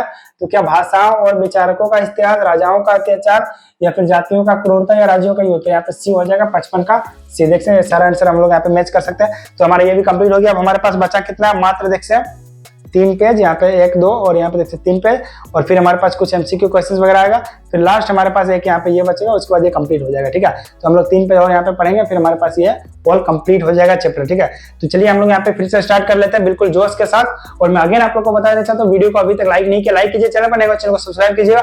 यदि आप लोग को ये वीडियो अच्छा लगता है तो अपने फ्रेंड लोगों के साथ भी शेयर जरूर कीजिए। ठीक है, जो मैं एक्सप्लेन कर रहा हूँ, इस पर मैं आप लोग को बता रहा हूँ, एक एक करके खड़ा होकर पढ़ा रहा हूँ। तो ये आप लोग यदि अच्छा लगता है तो बेशक आप अपने फ्रेंड लोगों के साथ शेयर कीजिए। वीडियो में कमेंट करके मुझे बताइए आप लोग को कैसा लगा। और चूंकि आप लोग खुद से यदि बुक वगैरह पढ़ते तो आप लोगों को पता होगा नींद आ जाता है, पढ़ने में दिक्कत होता है, इसलिए मैं आप लोग के सामने यहाँ पे एक करके पढ़ा रहा हूँ, फिर एमसीक्यू क्वेश्चंस वगैरह करा रहा हूँ, जिससे आप लोग को ये याद करने में बिल्कुल दिक्कत ना हो। ठीक है, चलिए यहाँ पे हम लोग अध्याय 3 में आ चुके हैं, और मैक्स मुलर के द्वारा लिखा गया भारत से हम क्या सीखे, इसका जिससे यहाँ पे बीच में अभी हम लोग, तो यहाँ पे जैसे हम लोग ये ऑलरेडी हम लोग इसका पढ़ चुके हैं, बट यहाँ पे अभी हम लोग क्या, जैसे ये जो एक भाषण है जिससे हम लोग स्पीच कर सकते हैं, तो इसका हमने काफी ऑलरेडी पार्ट पढ़ चुका है। अब यहाँ पे हम लोग यहाँ पे आगे पढ़ते हैं। ठीक है, तो एक भाषा बोलना, ठीक है, एक गाँव के दूध पीने से भी बढ़कर एकात्मता का परिचायक है, और भारत की पुरातन भाषा जैसे संस्कृत, जो यहाँ पे भाषा हो जाएगा भाषा संस्कृत। ठीक है, भाषा संस्कृत और भारभूत रूप से यहाँ पे वही है जो ग्रीक, लैटिन एवं एंग्लो सेक्सन जो है भाषाएं हैं। ठीक है, यह एक ऐसा पाठ है जिसे हम भारतीय भाषा और साहित्य के अध्ययन के बिना कभी ना पढ़ पाते, और भारत के यदि हमें इस एक ही पाठ के सिवा और कुछ भी ना पढ़ा पाता, ठीक है, पढ़ा पाता, तो भी हम इससे ही इतने कुछ सीख जाते कि जितना दूसरी कोई भी भाषा कभी ना सिखा पाते। ठीक है, तो ये भारत के बारे में बता गया कि भारत का जो संस्कृत भाषा वो हमें इतना सिखा देता कि अगर हम दूसरे भाषा को नहीं भी पढ़ते फिर भी हम लोग काफी कुछ सीख जाते। ठीक है, कभी भाषा की से बहुत कुछ सीख जाते। ठीक है, उसके बाद क्या, संस्कृत भाषा और उस भाषा और उसका साहित्य, याद रहे कि यह साहित्य 3000 से भी अधिक लंबे काल तक फैला हुआ है। कितने साल तक, यहाँ पे देखिए याद रखना, ये 3000 से भी अधिक साल तक यह फैला हुआ है, और यूनान व रोमन संपूर्ण साहित्य भी कहीं अधिक विशाल है। मुझे उस एक दिन की भी याद है जब इतनी गर्मी थी। ठीक है, यहाँ पे क्या बता रहा है, जो यहाँ पे मैक्स मुलर जी है वो अपने स्पीच में बोल रहे हैं, मुझे उस दिन की भी याद है जब इतनी गर्मी थी कि किसी काम में मन ही नहीं लग रहा था। तभी एक जो साध्य, ठीक है, साध्य कक्षा में हमारे एक मास्टर डॉक्टर क्ली, मास्टर का क्या नाम था, डॉक्टर क्ली ने बताया कि भारत में एक ऐसी भाषा बोली जाती है जो ग्रीक और लैटिन के ही क्यों, जर्मन और रूसी के भी सर्वदा समान थी।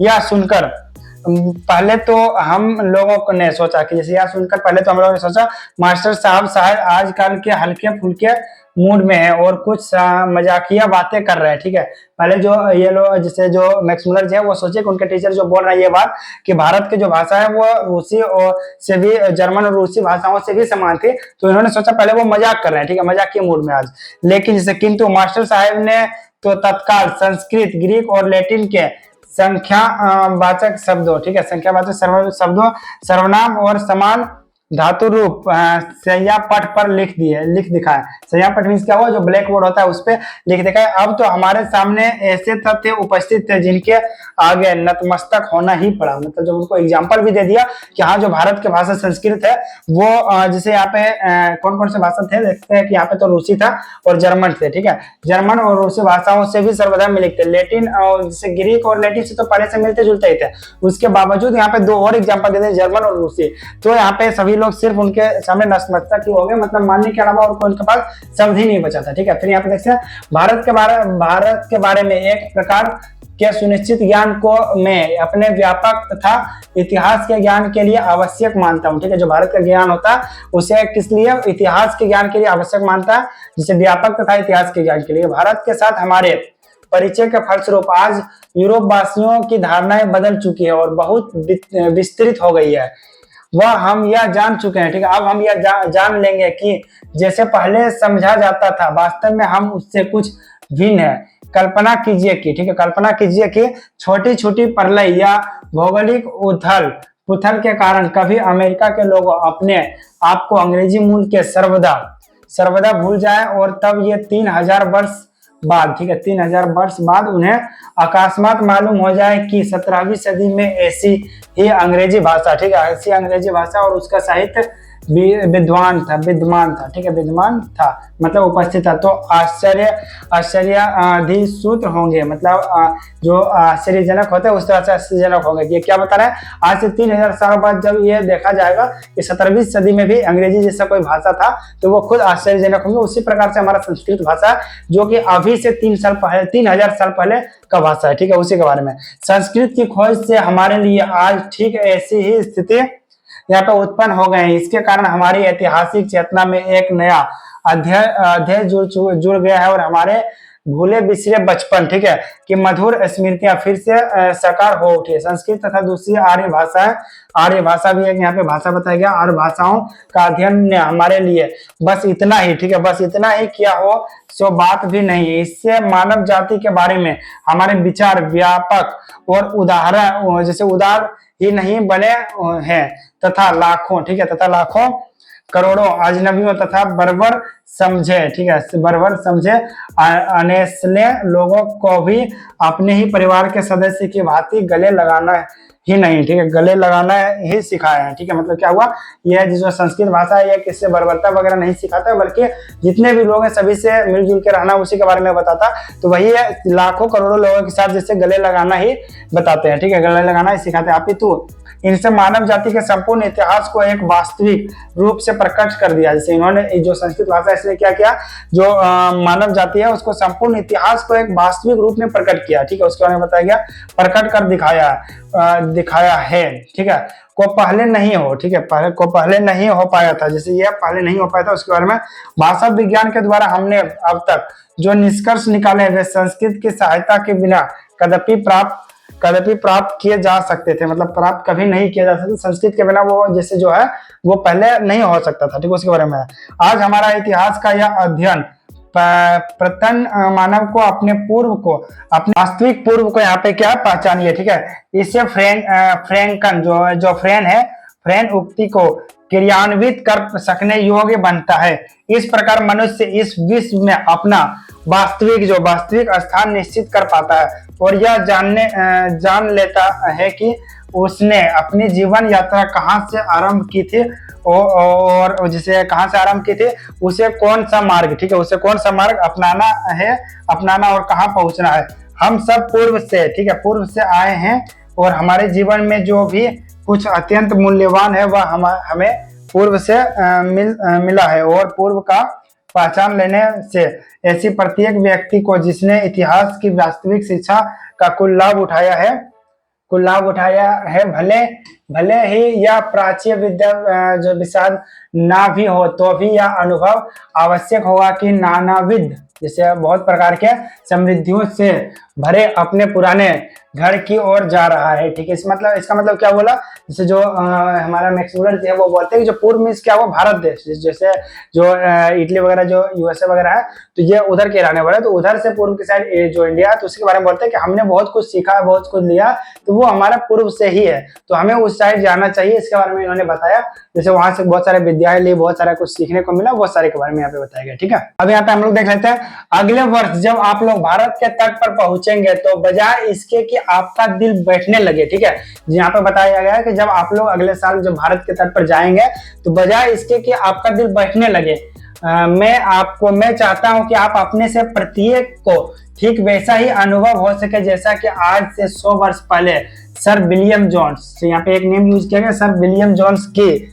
उस समय हुआ था जब उन्होंने इंग्लैंड से अब जिसे आँख में यहाँ लिखा गया, आँख की ओर हुई अपनी लंबी समुद्र यात्रा की समाप्ति पर दीक्षित में प्रकट होते हुए, ठीक है, होते हुए भारत के तट का दर्शन किया था। ठीक है, तो ये थोड़ा मुझे गलत लग रहा है। ठीक है, यहाँ पे टाइपिंग मिस्टेक हो सकता है। तो यहाँ पे तट पर दर्शन क्या था, सुनिए कहीं के शब्दों, ठीक है, उन्हीं के शब्दों, सुनिए उन्हीं के शब्दों में, जिस भारत, जैसे आप देख ये किसने बोला है, ये बोला है विलियम जोन्स ने। ठीक है, जिस भारत यात्रा की ललक मेरे मन में उठ रही थी, जैसे आप जिस भारत यात्रा की ललक मेरे मन में उठ रही थी, पिछले 1783 के अगस्त में उस देश के लिए मैं समुद्र यात्रा कर रहा था कि एक दिन संध्या के समय दिन भर में देखे गए दृश्यों की जांच पड़ताल करते हुए मैंने पाया कि भारत अब ठीक, यहाँ पे देखिए भारत अब ठीक, यहाँ पे देखिए ज्यादा अब नहीं बचा, यहाँ पे भारत अब ठीक हमारे सामने था। कहाँ पे था, हमारे सामने। ये किसने बोला, यहाँ पे इसका नेम भी देख लीजिए आप लोग, उसके बाद हम लोग एमसीक्यू करेंगे। ये किसने बोला, विलियम जोन्स ने बोला। और कब बोला ये, तो यहाँ पे देखते हैं 1783 में ये इनका डेट है। चलिए हम लोग इसका पहले एमसीक्यू वगैरह कंप्लीट कर लेते हैं। तो चलिए हम लोग इसका सबसे पहले जो हमारे पास कुछ ऑब्जेक्टिव एमसीक्यू क्वेश्चंस वगैरह इसको देख लेते हैं। और मैं आप लोग को बता देना चाहता हूँ इन सभी क्वेश्चंस को भी आप लोग यहाँ पे मैं थोड़ा साइड हो जाता हूँ। सबसे पहले कमेंट सेक्शन में बताइए, ठीक है, मतलब इसका आंसर्स बताइए, जिससे आप लोगों को पता चल सके कि आप लोग को कितना आंसर आता है और कितने आंसर आप लोग अच्छे से याद नहीं कर पाए। ठीक है, चलिए मैं आई होप कि आप लोगों ने वीडियो को रोक कर ये सारा आंसर दे दिया होगा। अब चलिए हम लोग 56 की ओर चलते हैं। प्रश्न हमारा, लेखक ने किसकी तुलना गाय के दूध पीने से भी बढ़कर एकात्मकता का परिचायक बताई है। ठीक है, किसकी तुलना किया, तो क्या वह संस्कृत साहित्य पढ़ना, या फिर एक भाषा बोलना, या धर्म का पालन करना, या फिर प्राचीन इतिहास। तो इसका राइट आंसर हो जाएगा एक भाषा बोलना। ठीक है, एक भाषा बोलना को यहाँ पे तुलना किया गया था। फिर 57 नंबर में संस्कृत साहित्य की विशेषता क्या है, क्या या केवल 100 साल पुराना नहीं, क्या यह 3000 साल वर्षों से अधिक काल तक फैला, ये राइट हो जाएगा। और ये दोनों जो बाकी है, बाकी तो रॉन्ग हो जाएगा क्योंकि ये 3000 साल पुराना है, इसी के बारे में यहाँ पे बताएगा। ठीक है। फिर 58 नंबर में, लेखक के अनुसार संस्कृत, जो लेखक के अनुसार है वो संस्कृत, ग्रीक और लैटिन में क्या समानता पाया है, संख्या, वाचक शब्द, सर्वनाम और धातु रूप, या केवल व्याकरण, या केवल धर्म। तो यहाँ पे इसका आंसर ए हो जाएगा राइट, संख्या, वाचक शब्द। ठीक है, 58 का ए हो जाएगा। फिर 59 का हमारे पास क्या, संस्कृत की खोज ने यूरोप वासियों को क्या सिखाया, भारत का भूगोल सिखाया, या भारत की राजनीति, या उनके विचार व्यापक और उदार बनने, या फिर नई भाषाएं बोलना। ठीक है, तो जो संस्कृत की खोज है वो यूरोप वासियों को क्या सिखाया था, तो यहाँ पे इसका जो राइट आंसर हो जाएगा यहाँ पे उनके विचार व्यापक और उदार बने। ठीक है, व्यापक, शायद ये सी होना चाहिए, देख लेता हूं मैं। जो 59 है हमारा, 59 का सी, यहाँ देखते हैं ये राइट आंसर मैंने सोच रहा था वही सी ही होना चाहिए था। ठीक है, उनके विचार व्यापक के बारे में सिखाया था। ठीक है, और बाकी हमारे पास ये सारा तो आंसर ऑलरेडी हो चुका है। 60 हम लोग देख लेते हैं। यहाँ पे लेखक ने संस्कृत की खोज की स्थिति किस उदाहरण से स्पष्ट की, तो जो संस्कृत का खोज की जो स्थिति है वो किसके उदाहरण से, तो अमेरिका, यहाँ पे यूनान और रोमन की खोज से, या बौद्ध ग्रंथों की खोज से, या मुगल इतिहास से, या अमेरिका के लोगों अंग्रेजों की मूल भाषा भूल जाए तो अचानक फिर मिल जाए, तो इससे क्या था। ठीक है, ये राइट हो जाएगा। 60 का भी हो जाएगा। फिर 61 में हम लोग देख लेते हैं, संस्कृत और आर्य भाषाओं के अध्ययन में मानव जाति क्या सिखाया। ठीक है, जो संस्कृत और आर्य भाषाएं थे उसके अध्ययन में मानव जाति को क्या सिखाया, तो अजनबियों और बर्बर समझे जाने वाले लोगों को परिवार की तरह अपनाए। ठीक है, ये राइट हो जाएगा इसका आंसर। ठीक है, हम लोग इसका आंसर भी एक बार देख लेते हैं। जो हमारे पास देखते हैं सबसे पहले यहाँ पे 58 का ए है। ठीक है, राइट आंसर है। फिर देखते हैं हम लोग 60 का भी हो जाएगा हमारा, 60 का भी देखते हैं बी हमारा राइट आंसर है। और 61 का देखते हैं सी है। ठीक है, तो सॉरी 61 का भी बी हमारा था, यहाँ पे देखिए 61 का भी हम लोगों ने सही क्लिक किया। तो ये देखिए हमारे पास कुछ आंसर हम लोगों ने सही किया। अब चलिए हम लोग यहाँ पे बर्सर की ओर देखते हैं। हम भी ये जो आप लोग को पढ़ा रहे हैं स्टूडेंट, ऐसा नहीं कि हमने ये रट के रखा है ऑलरेडी या फिर आप लोग को ऑप्शन देख के बता रहा हूँ। हमने जो अभी पाठ पढ़ा, जो हमने स्पीच पढ़ा, उसी के अकॉर्डिंग मैं अपने अंदाजे के तौर पे यहाँ पे आंसर दे रहा हूँ। हो सकता है हमारा आंसर गलत भी हो जाए, क्योंकि हम जैसे यहाँ पे जो आंसर दे रहे हैं, जो मैंने पाठ पढ़ा उसके हिसाब से आप लोग को आंसर दे रहा हूँ, और यहाँ पे जो आंसर राइट दिया हुआ है। ठीक है, इससे हम जब पाठ कंप्लीट करेंगे तो हम लोग मैच करके देख लेंगे कि हमारा जो आंसर दिया गया वो सही है फिर नहीं। हो सकता है मुझसे भी कुछ गलतियां हो, तो मैं उसको यहाँ पे सोल्व करूंगा, आप लोग के सामने करूंगा कि हाँ ये गलत था, मैंने ये गलत आंसर आप लोग को बताया, ये इस बार से सही होगा। ठीक है, क्योंकि मैं भी ऐसा नहीं कि मैं रट के आ रहा हूँ कहीं से, जो आप लोग के सामने पढ़ रहा हूँ उसी के हिसाब से आंसर दे रहा हूँ। तो इसीलिए मैं आप लोग को बताया ना कि आप लोग साथ में पढ़िए और साथ में याद कीजिए। आप लोग को भी जिस बार से मैं यहाँ पे राइट आंसर दे पा रहा हूँ, देख सकते हैं यहाँ पे अभी भी जो मैच किया था सारा राइट था। तो राइट क्यों हो रहा है, क्योंकि मैंने पढ़ा इसको अच्छे से अभी जस्ट। तो आप लोग भी अगर मन लगा के पढ़ेंगे तो आप लोग भी बिना देखे आंसर का यहाँ पे राइट आंसर दे देंगे। अब चलिए यहाँ पे 62 नंबर का हमारे पास क्या, लेखक के अनुसार भाषा विज्ञान के निष्कर्ष किसके बिना संभव नहीं था, तो ये संस्कृत के बिना था, आप लोगों को पता होगा। फिर यहाँ पे इतिहास का वास्तविक अध्ययन मनुष्य को क्या सिखाता है। ठीक है, जो इतिहास का जो वास्तविक अध्ययन है वो क्या सिखाता है, तो क्या अपना पूर्व पहचान और जीवन का मार्ग तय करना, तो ये इसका राइट हो जाना चाहिए। अपना पूर्व पहचान जैसे क्या था वो सारा बताता। तो हमारा 62 और 63 का देख लेते हैं। जो हमारा 62 का बी और 63 का भी बी है, दोनों राइट आंसर हो जाएगा। फिर देखते हैं 64 का हमारे पास क्या, सर विलियम जोन्स भारत कब आए थे? तो याद होगा आप लोग को, अभी जस्ट मैंने बताया था 1857 था सर। देखते हैं हम लोग यहाँ पे 64 का विषय 1783 था। ठीक है, देखते अभी मेरा मिस्टेक हुआ, तो ये नंबर वगैरह मेरा भी मिस्टेक होता है यहाँ पे कभी कभी, क्योंकि हम भी ऐसा नहीं कि हम इसको रट के आए ना, हम भी आप लोग के सामने ही पढ़ रहे हैं। यहाँ पे देखते सर विलियम जोन्स 1783। ठीक है, इसका राइट आंसर क्या हो जाएगा? 1783 जो है वो इसका राइट आंसर हो जाएगा बी 64 नंबर का। फिर 65 का क्या है, सर विलियम जोन्स ने समुद्र यात्रा के बाद भारत के तट को देखकर क्या अनुमान लगाया था? ठीक है, भारत के तट को देखकर क्या अनुमान लगाया था? क्या भय और निराशा हुआ था? नहीं। क्या ललक और उत्साह? तो ये इसका राइट आंसर हो जाएगा क्रोध और उदासी, ये सारा तो नहीं होगा। तो हमारे पास 65 का भी हो जाएगा। तो ये इस बार से हम लोगों ने 65 ऑब्जेक्टिव क्वेश्चन और हमारा जो स्पीच था वो सारा कुछ पढ़ा। एक तो स्पीच पढ़ा, उसके बाद यहाँ पे 65 एमसीक्यू भी हम लोग पढ़ चुके हैं। 65 में अगर आप लोग को 50 एमसीक्यू भी याद होता है तो कम नहीं होता है। अगर मान लीजिए आप 10-15 एमसीक्यू भूल भी गए, फिर भी अगर आप लोग 65 में 50 एमसीक्यू भी साथ साथ आप लोग याद करते जा रहे हैं तो काफी बेटर है आप लोग के लिए। आप लोग एग्जाम में अच्छा खासा मार्क्स ला सकते हैं यदि इस बार से आप लोग पढ़ते रहेंगे तो। ठीक है, अब चलिए हमारे पास ज्यादा नहीं बचा, मात्र देखते हैं यहाँ पे 2 पेज और है। देखिए 1 पेज 2 पेज, उसके बाद कुछ एमसीक्यू है, उसके बाद लास्ट हमारे यहाँ पे कंप्लीट हो जाएगा। टोटल हमारे पास यहाँ पे 75 एमसीक्यू होने वाले हैं। यहाँ पे आप लोग को एक वीडियो में 65 एमसीक्यू कंप्लीट करवाने वाला हूँ सिर्फ एक चैप्टर में। ठीक है, अब चलिए हम यहाँ पे देख रहे थे अध्याय 3 का। हमारे सामने था जो अभी पिछला हम लोगों ने पढ़ा था फारस, जो फारस है। ठीक है, फारस या ईसाई हमारे बाईं ओर था तथा अरब सागर से आती हुई ठंडी हवाएं हमारे जहाज के पिछले, ठीक है, जहाज के पिछले भाग से टकरा रही थी। एशिया की सुविस्तीर्ण क्षेत्रों से चारों ओर से घिरी क्षेत्रों जैसे श्रेष्ठ रंगभूमि के मध्य अपने आप को पाकर, ठीक है, अपने आप को पाकर मुझे जिस आनंद का अनुभव हुआ वह वस्तुतः जिसे अनिवार्यनीय है।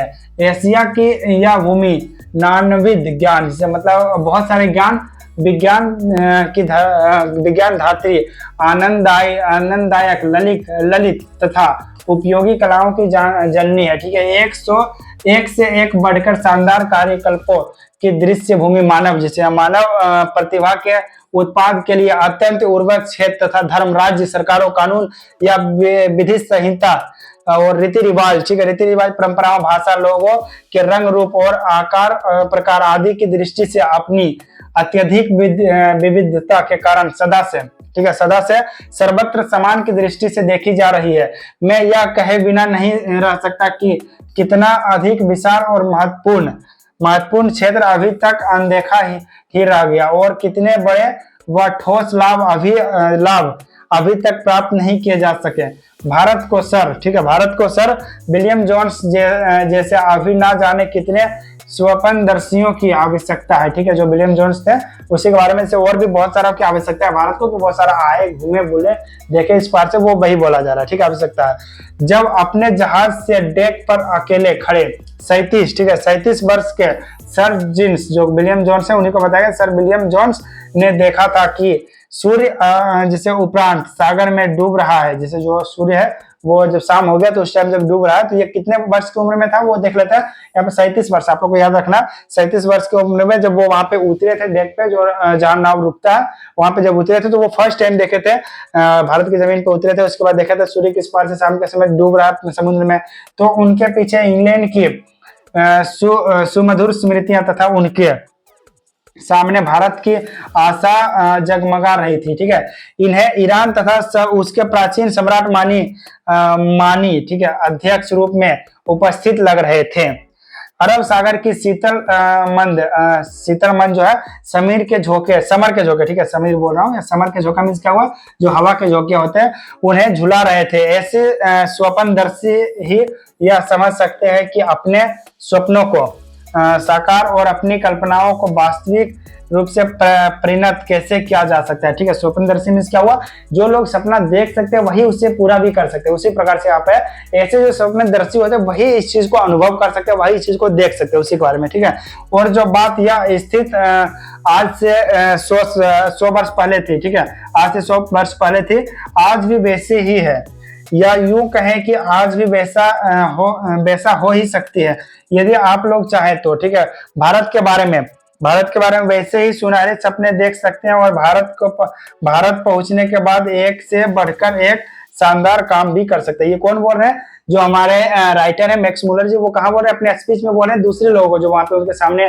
जो भीड़ रहता है स्पीच सुनने के लिए, तो उन सभी को बोल रहे हैं कि आप लोग भी अगर भारत जाना चाहें तो वहां पे जा सकते हैं, वहां पे देख सकते हैं और ऐसे ऐसे सपने देखकर उसे पूरा भी कर सकते हैं। ठीक है, उसी के बारे में यहाँ पे कह रहा है। आप यहाँ पे देख सकते हैं, आप लोग विश्वास रखें कि यद्यपि सर विलियम जोन्स, जो विलियम जोन्स थे, जोन्स ने कलकत्ता पहुंचने के बाद से अब तक प्राच्य देशों का, जिसे मतलब बहुत सारे देशों के इतिहास और साहित्य के क्षेत्र में एक से बढ़कर एक शानदार बड़ी बड़ी अनेक विजय प्राप्त की है। ठीक है, वो बहुत सारे देशों में गए, बहुत जगह घूमे, तदपि मतलब फिर भी किसी भी नए सिकंदर को यह सोचकर निराशा नहीं हो जाना चाहिए। ठीक है, नहीं जाना चाहिए कि गंगा और सीधे के पुराने मैदानों में अब उसके लिए विजय करने का कुछ भी शेष नहीं रहा है। ठीक है, मतलब इसका मतलब क्या हुआ, किसी भी सिकंदर में यहाँ पे क्या, किसी भी विजेता को यह सोचकर नहीं रुक जाना चाहिए कि मैंने ये जीत लिया है तो बस कंप्लीट हो गया। उनके पास और भी बहुत सारे रास्ते होते हैं, वो अलग अलग जगह जा सकते हैं। तो वही है यहाँ पे जो विलियम जोन्स के बारे में बताया गया, सर विलियम जोन्स का, जब वो भारत आ गए तो वो रुक सकते थे, उनका सपना पूरा हो गया था, बट वो रुके नहीं, वो और भी कई जगहों पे गए, सभी जगह घूमे। तो उसी के बारे में बताया गया कि हर जगह जाना चाहिए, घूमना चाहिए, सीधे जैसे पुराने मैदानों में अब उनके लिए विजय करने के लिए कोई शेष नहीं बचा, ऐसा नहीं सोचना चाहिए, उसे अलग अलग जगह जाना चाहिए, वहां पे जीतना चाहिए, उसी के बारे में। ठीक है, ये कोई लड़ाई वगैरह जीतने की बात नहीं हुई, अपने सपने को पूरा करने की बात हो रही है। ठीक है, अब यहाँ पे चलिए इसके रिलेटेड कुछ प्रश्न वगैरह हमारे पास ये कंप्लीट कर लेते हैं। सबसे पहले यहाँ पे देखते हैं, सर विलियम जोन्स की आयु भारत की यात्रा कर रहे थे किस आयु में। ठीक है, तो यहाँ पे अभी जस्ट मैंने आप लोगों को बताया 37 वर्ष की उम्र में। देखते मैंने इसको रटा नहीं था, अभी जस्ट मैंने इसको हाईलाइट किया था, आप लोगों को पता होगा यहाँ पे 37 वर्ष की उम्र में। तो इसी तरह आप लोग जब पढ़ते हैं तो उस पर थोड़ा ध्यान दीजिए। तो ये सारा ऑब्जेक्टिव आप लोग खुद से कंप्लीट कर पाइए, कमेंट सेक्शन में भी आप लोग यहाँ पे इसको कंप्लीट कर सकते हैं। ठीक है, जहाज यात्रा के दौरान उनके बाएं और कौन सा देश था, क्या भारत था, चीन था, या फ्रांस और ईरान था, या अरब था। तो मुझे जहां तक लगता है बाएं और फ्रांस और ईरान ही होना चाहिए। मैं देख लेता हूँ एक बार, जो सर विलियम जोन्स थे उसके यहाँ पे देखते हैं बाई और देखते हैं यहाँ पे हम लोग यहाँ पे फाइंड करते हैं कहाँ पे, स्वप्नदर्शी जहाज के डेक पर अकेले 37 वर्ष की उम्र से उतरे और सागर डूब रहा था, उनके पीछे इंग्लैंड और मधुर स्मृतियां तथा उनके, ठीक है, उनके सामने भारत की आशा थी, उन्हें ईरान तथा उनके प्राचीन स्वर्ग के रूप में उपस्थित लग रहे थे। अरब सागर के शीतल समुद्र उनके झुलझुला रहे थे, उनके स्वप्नदर्शी सामने अपने स्वप्नों को वास्तविक कल्पना होगा। ठीक है, तो उनके बाएं ओर के बारे में कहाँ लिखा गया, उनके पीछे इंग्लैंड था वर्ष थे। ठीक है, उनका स्वप्नदर्शी तभी प्राप्त किए जा सकते थे। भारत जो अकेले जहाज से डेक पर खड़े अकेले 37 वर्ष की उम्र में अपने सागर से डूब रहे थे, तो उनके पीछे इंग्लैंड और उनके मधुर जैसे स्मृतियां तथा उनके आगे उनके सामने जैसे अरब सागर की शीतल मंद समर झोंके झुला रहे थे। ठीक है, तो यहाँ पे सामने और पीछे का बात हुआ। तो मैं देख लेता हूँ इंग्लैंड का यहाँ पे कहीं ऑप्शन है क्या, फ्रांस या ईरान है। ठीक है, तो हम लोग यहाँ पे इसका आंसर देख लेते हैं क्या है 67 का, तो हम लोग को पता चल जाएगा राइट आंसर क्या है। ठीक है, यहाँ पे देख लेते हैं 67 का सी, जो हम लोगों ने क्लिक किया शायद वही है। हाँ, देखते हैं यहाँ पे वही वाला होगा।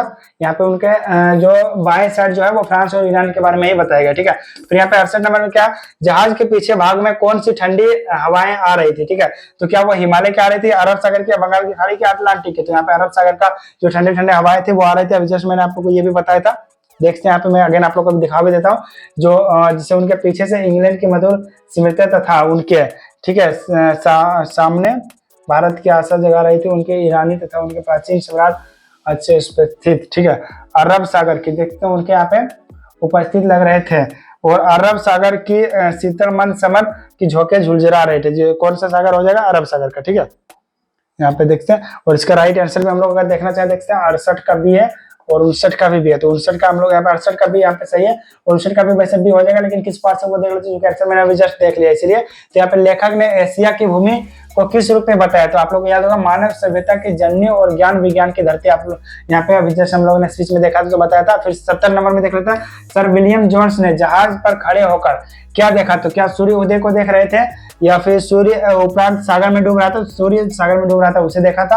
आप लोग को याद होगा वो डूब रहा था, तो उसके बारे में वहां पे बताया भी था। फिर 71 नंबर में है, अरब सागर के शीतल समीर ने सर विलियम जोन्स को क्या अनुभव करवाया, जो अरब सागर का शीतल जो हवा था उससे क्या अनुभव करवाया, तो क्या उसे भय दिलाया, निराशा दिलाया, या थकान। तो क्या क्या था, झूला सा आनंद दिलाया था, मतलब जैसे एक ठंडक ठंडक का एहसास होता है उसी प्रकार से। ठीक है, अब यहाँ पे हमारे पास देखते हैं 4 प्रश्न और बचे हुए। यहाँ पे देखिए 72 नंबर में, लेखक के अनुसार ऐसे स्वप्नदर्शी ही क्या कर सकते हैं, युद्ध जीत सकते हैं नहीं, अपने सपनों को साकार कर सकते हैं, ये राइट हो जाएगा। ठीक है, फिर यहाँ पे देख सकते 73 नंबर में, सर विलियम जोन्स को जहाज पर किसकी स्मृति पीछे दिखाई दे रही थी, तो क्या वो भारत का था, इंग्लैंड का था, या फिर यूनान का था, या रोमन का था, तो यहाँ पे इंग्लैंड हो जाना चाहिए। हम लोग देखें 73 का बी, देख 73 का बी और 72 का भी बी, दोनों हमारा यह राइट आंसर है। ठीक है, फिर यहाँ पे 74 में देख लेते हैं, भारत पहुंचने के बाद सर विलियम जोन्स ने किस क्षेत्र में विजय प्राप्ति की, युद्ध और स्मृति, ये नहीं हो जाएगा, युद्ध और राजनीतिक, या साहित्य और प्राच्य इतिहास, या व्यापार और उद्योग, या भूगोल और गणित, तो इसका तो 74 नंबर का देख लेते हैं, बी हो जाएगा, साहित्य और प्राच्य। ठीक है, ये व्यापार वगैरह का नहीं होगा, वैसे ये भी साहित्य भी नहीं होना चाहिए, उन्होंने अपने सपने को एक तरह से पूरा किया था, बट यहाँ पे दिया गया साहित्य और प्राच्य। ठीक है, कोई दिक्कत नहीं है, अभी साहित्य और प्राचीन इतिहास, जो प्राचीन इतिहास है उस पर विजय प्राप्त किया था। ठीक है, उसके बारे में बताया गया किस क्षेत्र पर। फिर 75 नंबर में, लेखक ने भारत के नए जो आगंतुकों के लिए क्या संदेश दिया था। ठीक है, जो नए आने वाले हैं उनके लिए क्या संदेश दिया था, तो अब भारत में कुछ नहीं बचा, यह नहीं दिया था, केवल यूरोप के अवसर है नहीं, क्या भारत यात्रा व्यर्थ है, यह भी नहीं, गंगा और सिंधु के मैदानों में भी अभी अवसर शेष है। ठीक है, मतलब शेष अवसर बाकी है, तो उसके बारे में बताया गया था। ठीक है, यहाँ पे 75 का भी, 74 का भी ये सारा हो गया। ठीक है, तो हमारे पास कुछ पार्ट्स है, हम लोगों ने जितने भी इसका पार्ट थे वो कंप्लीट कर लिया, जितने भी हम लोग ने इसका स्पीच कंप्लीट पढ़ लिया, जो राइटर के बारे में था उनका अबाउट उसके बारे में पढ़ लिया, जितने भी एमसीक्यू क्वेश्चन वगैरह 75 एमसीक्यू हम लोग कंप्लीट कर चुके हैं। आई होप आप लोग को सारा कुछ समझ आया होगा। अब हमारे पास क्या बचा है, देखिए यहाँ पे पाठ और बोध और अभ्यास। ठीक है, तो इसका एक डेडिकेटेड में वीडियो लाऊंगा जिसमें कि ये सारे प्रश्नों का आंसर एक साथ दूंगा, ये क्योंकि थोड़ा लॉन्ग होता है, तो इसको अगर मैं आंसर देने लगूंगा तो अभी लगभग 1 से 1.5 घंटा इसमें भी लग जाएगा, तो इसीलिए इसमें मैं अगेन एक वीडियो बनाऊंगा और उसका लिंक वीडियो के डिस्क्रिप्शन में दे दूंगा, अदरवाइज आप हमारे चैनल पे या फिर प्लेलिस्ट पे जाकर भी वो वीडियोस को देख सकते हैं। ठीक है, आई होप कि आपको वीडियो अच्छा लगा, वीडियो अच्छा लगा तो लाइक कीजिएगा, चैनल पर नए हो चैनल को सब्सक्राइब कीजिएगा, ऐसे और वीडियोस को देखने के लिए हमारे चैनल के जुड़ना मत भूलिएगा। ठीक है, और ये जितने भी जैसे प्रश्न वगैरह इन सभी को यदि आप चाहते हैं जिससे इसका पीडीएफ डाउनलोड करना, तो बेशक आप इसे डाउनलोड भी कर सकते हैं, वीडियो का डिस्क्रिप्शन में इसका लिंक आप लोगों को मिल जाएगा। ठीक है, चलिए मिलते हैं एक और न्यू वीडियो में नए टॉपिक के साथ। और अभी इससे पहले ऑलरेडी मैंने इस बार से बताया 3 नंबर का हमारा चैप्टर है, हम लोगों ने फर्स्ट चैप्टर सेकंड चैप्टर 20 के साथ जो है, और फर्स्ट चैप्टर श्रम विभाजन और जाति प्रथा वो सारा ऑलरेडी कंप्लीट कर रखा है। मैथ में भी बहुत सारे चैप्टर्स हमारा कंप्लीट हो चुके हैं, और फिजिक्स वगैरह का भी चैप्टर अभी स्टार्ट हुआ। तो यदि आप लोगों ने अभी तक हमारे चैनल को सब्सक्राइब नहीं किया, सब्सक्राइब कीजिए और चैनल के साथ जुड़ के अपने क्लास 10th की पूरे सब्जेक्ट के यहाँ पे तैयारी कंप्लीट कीजिए। ठीक है, चलिए मिलते हैं नेक्स्ट वीडियो में।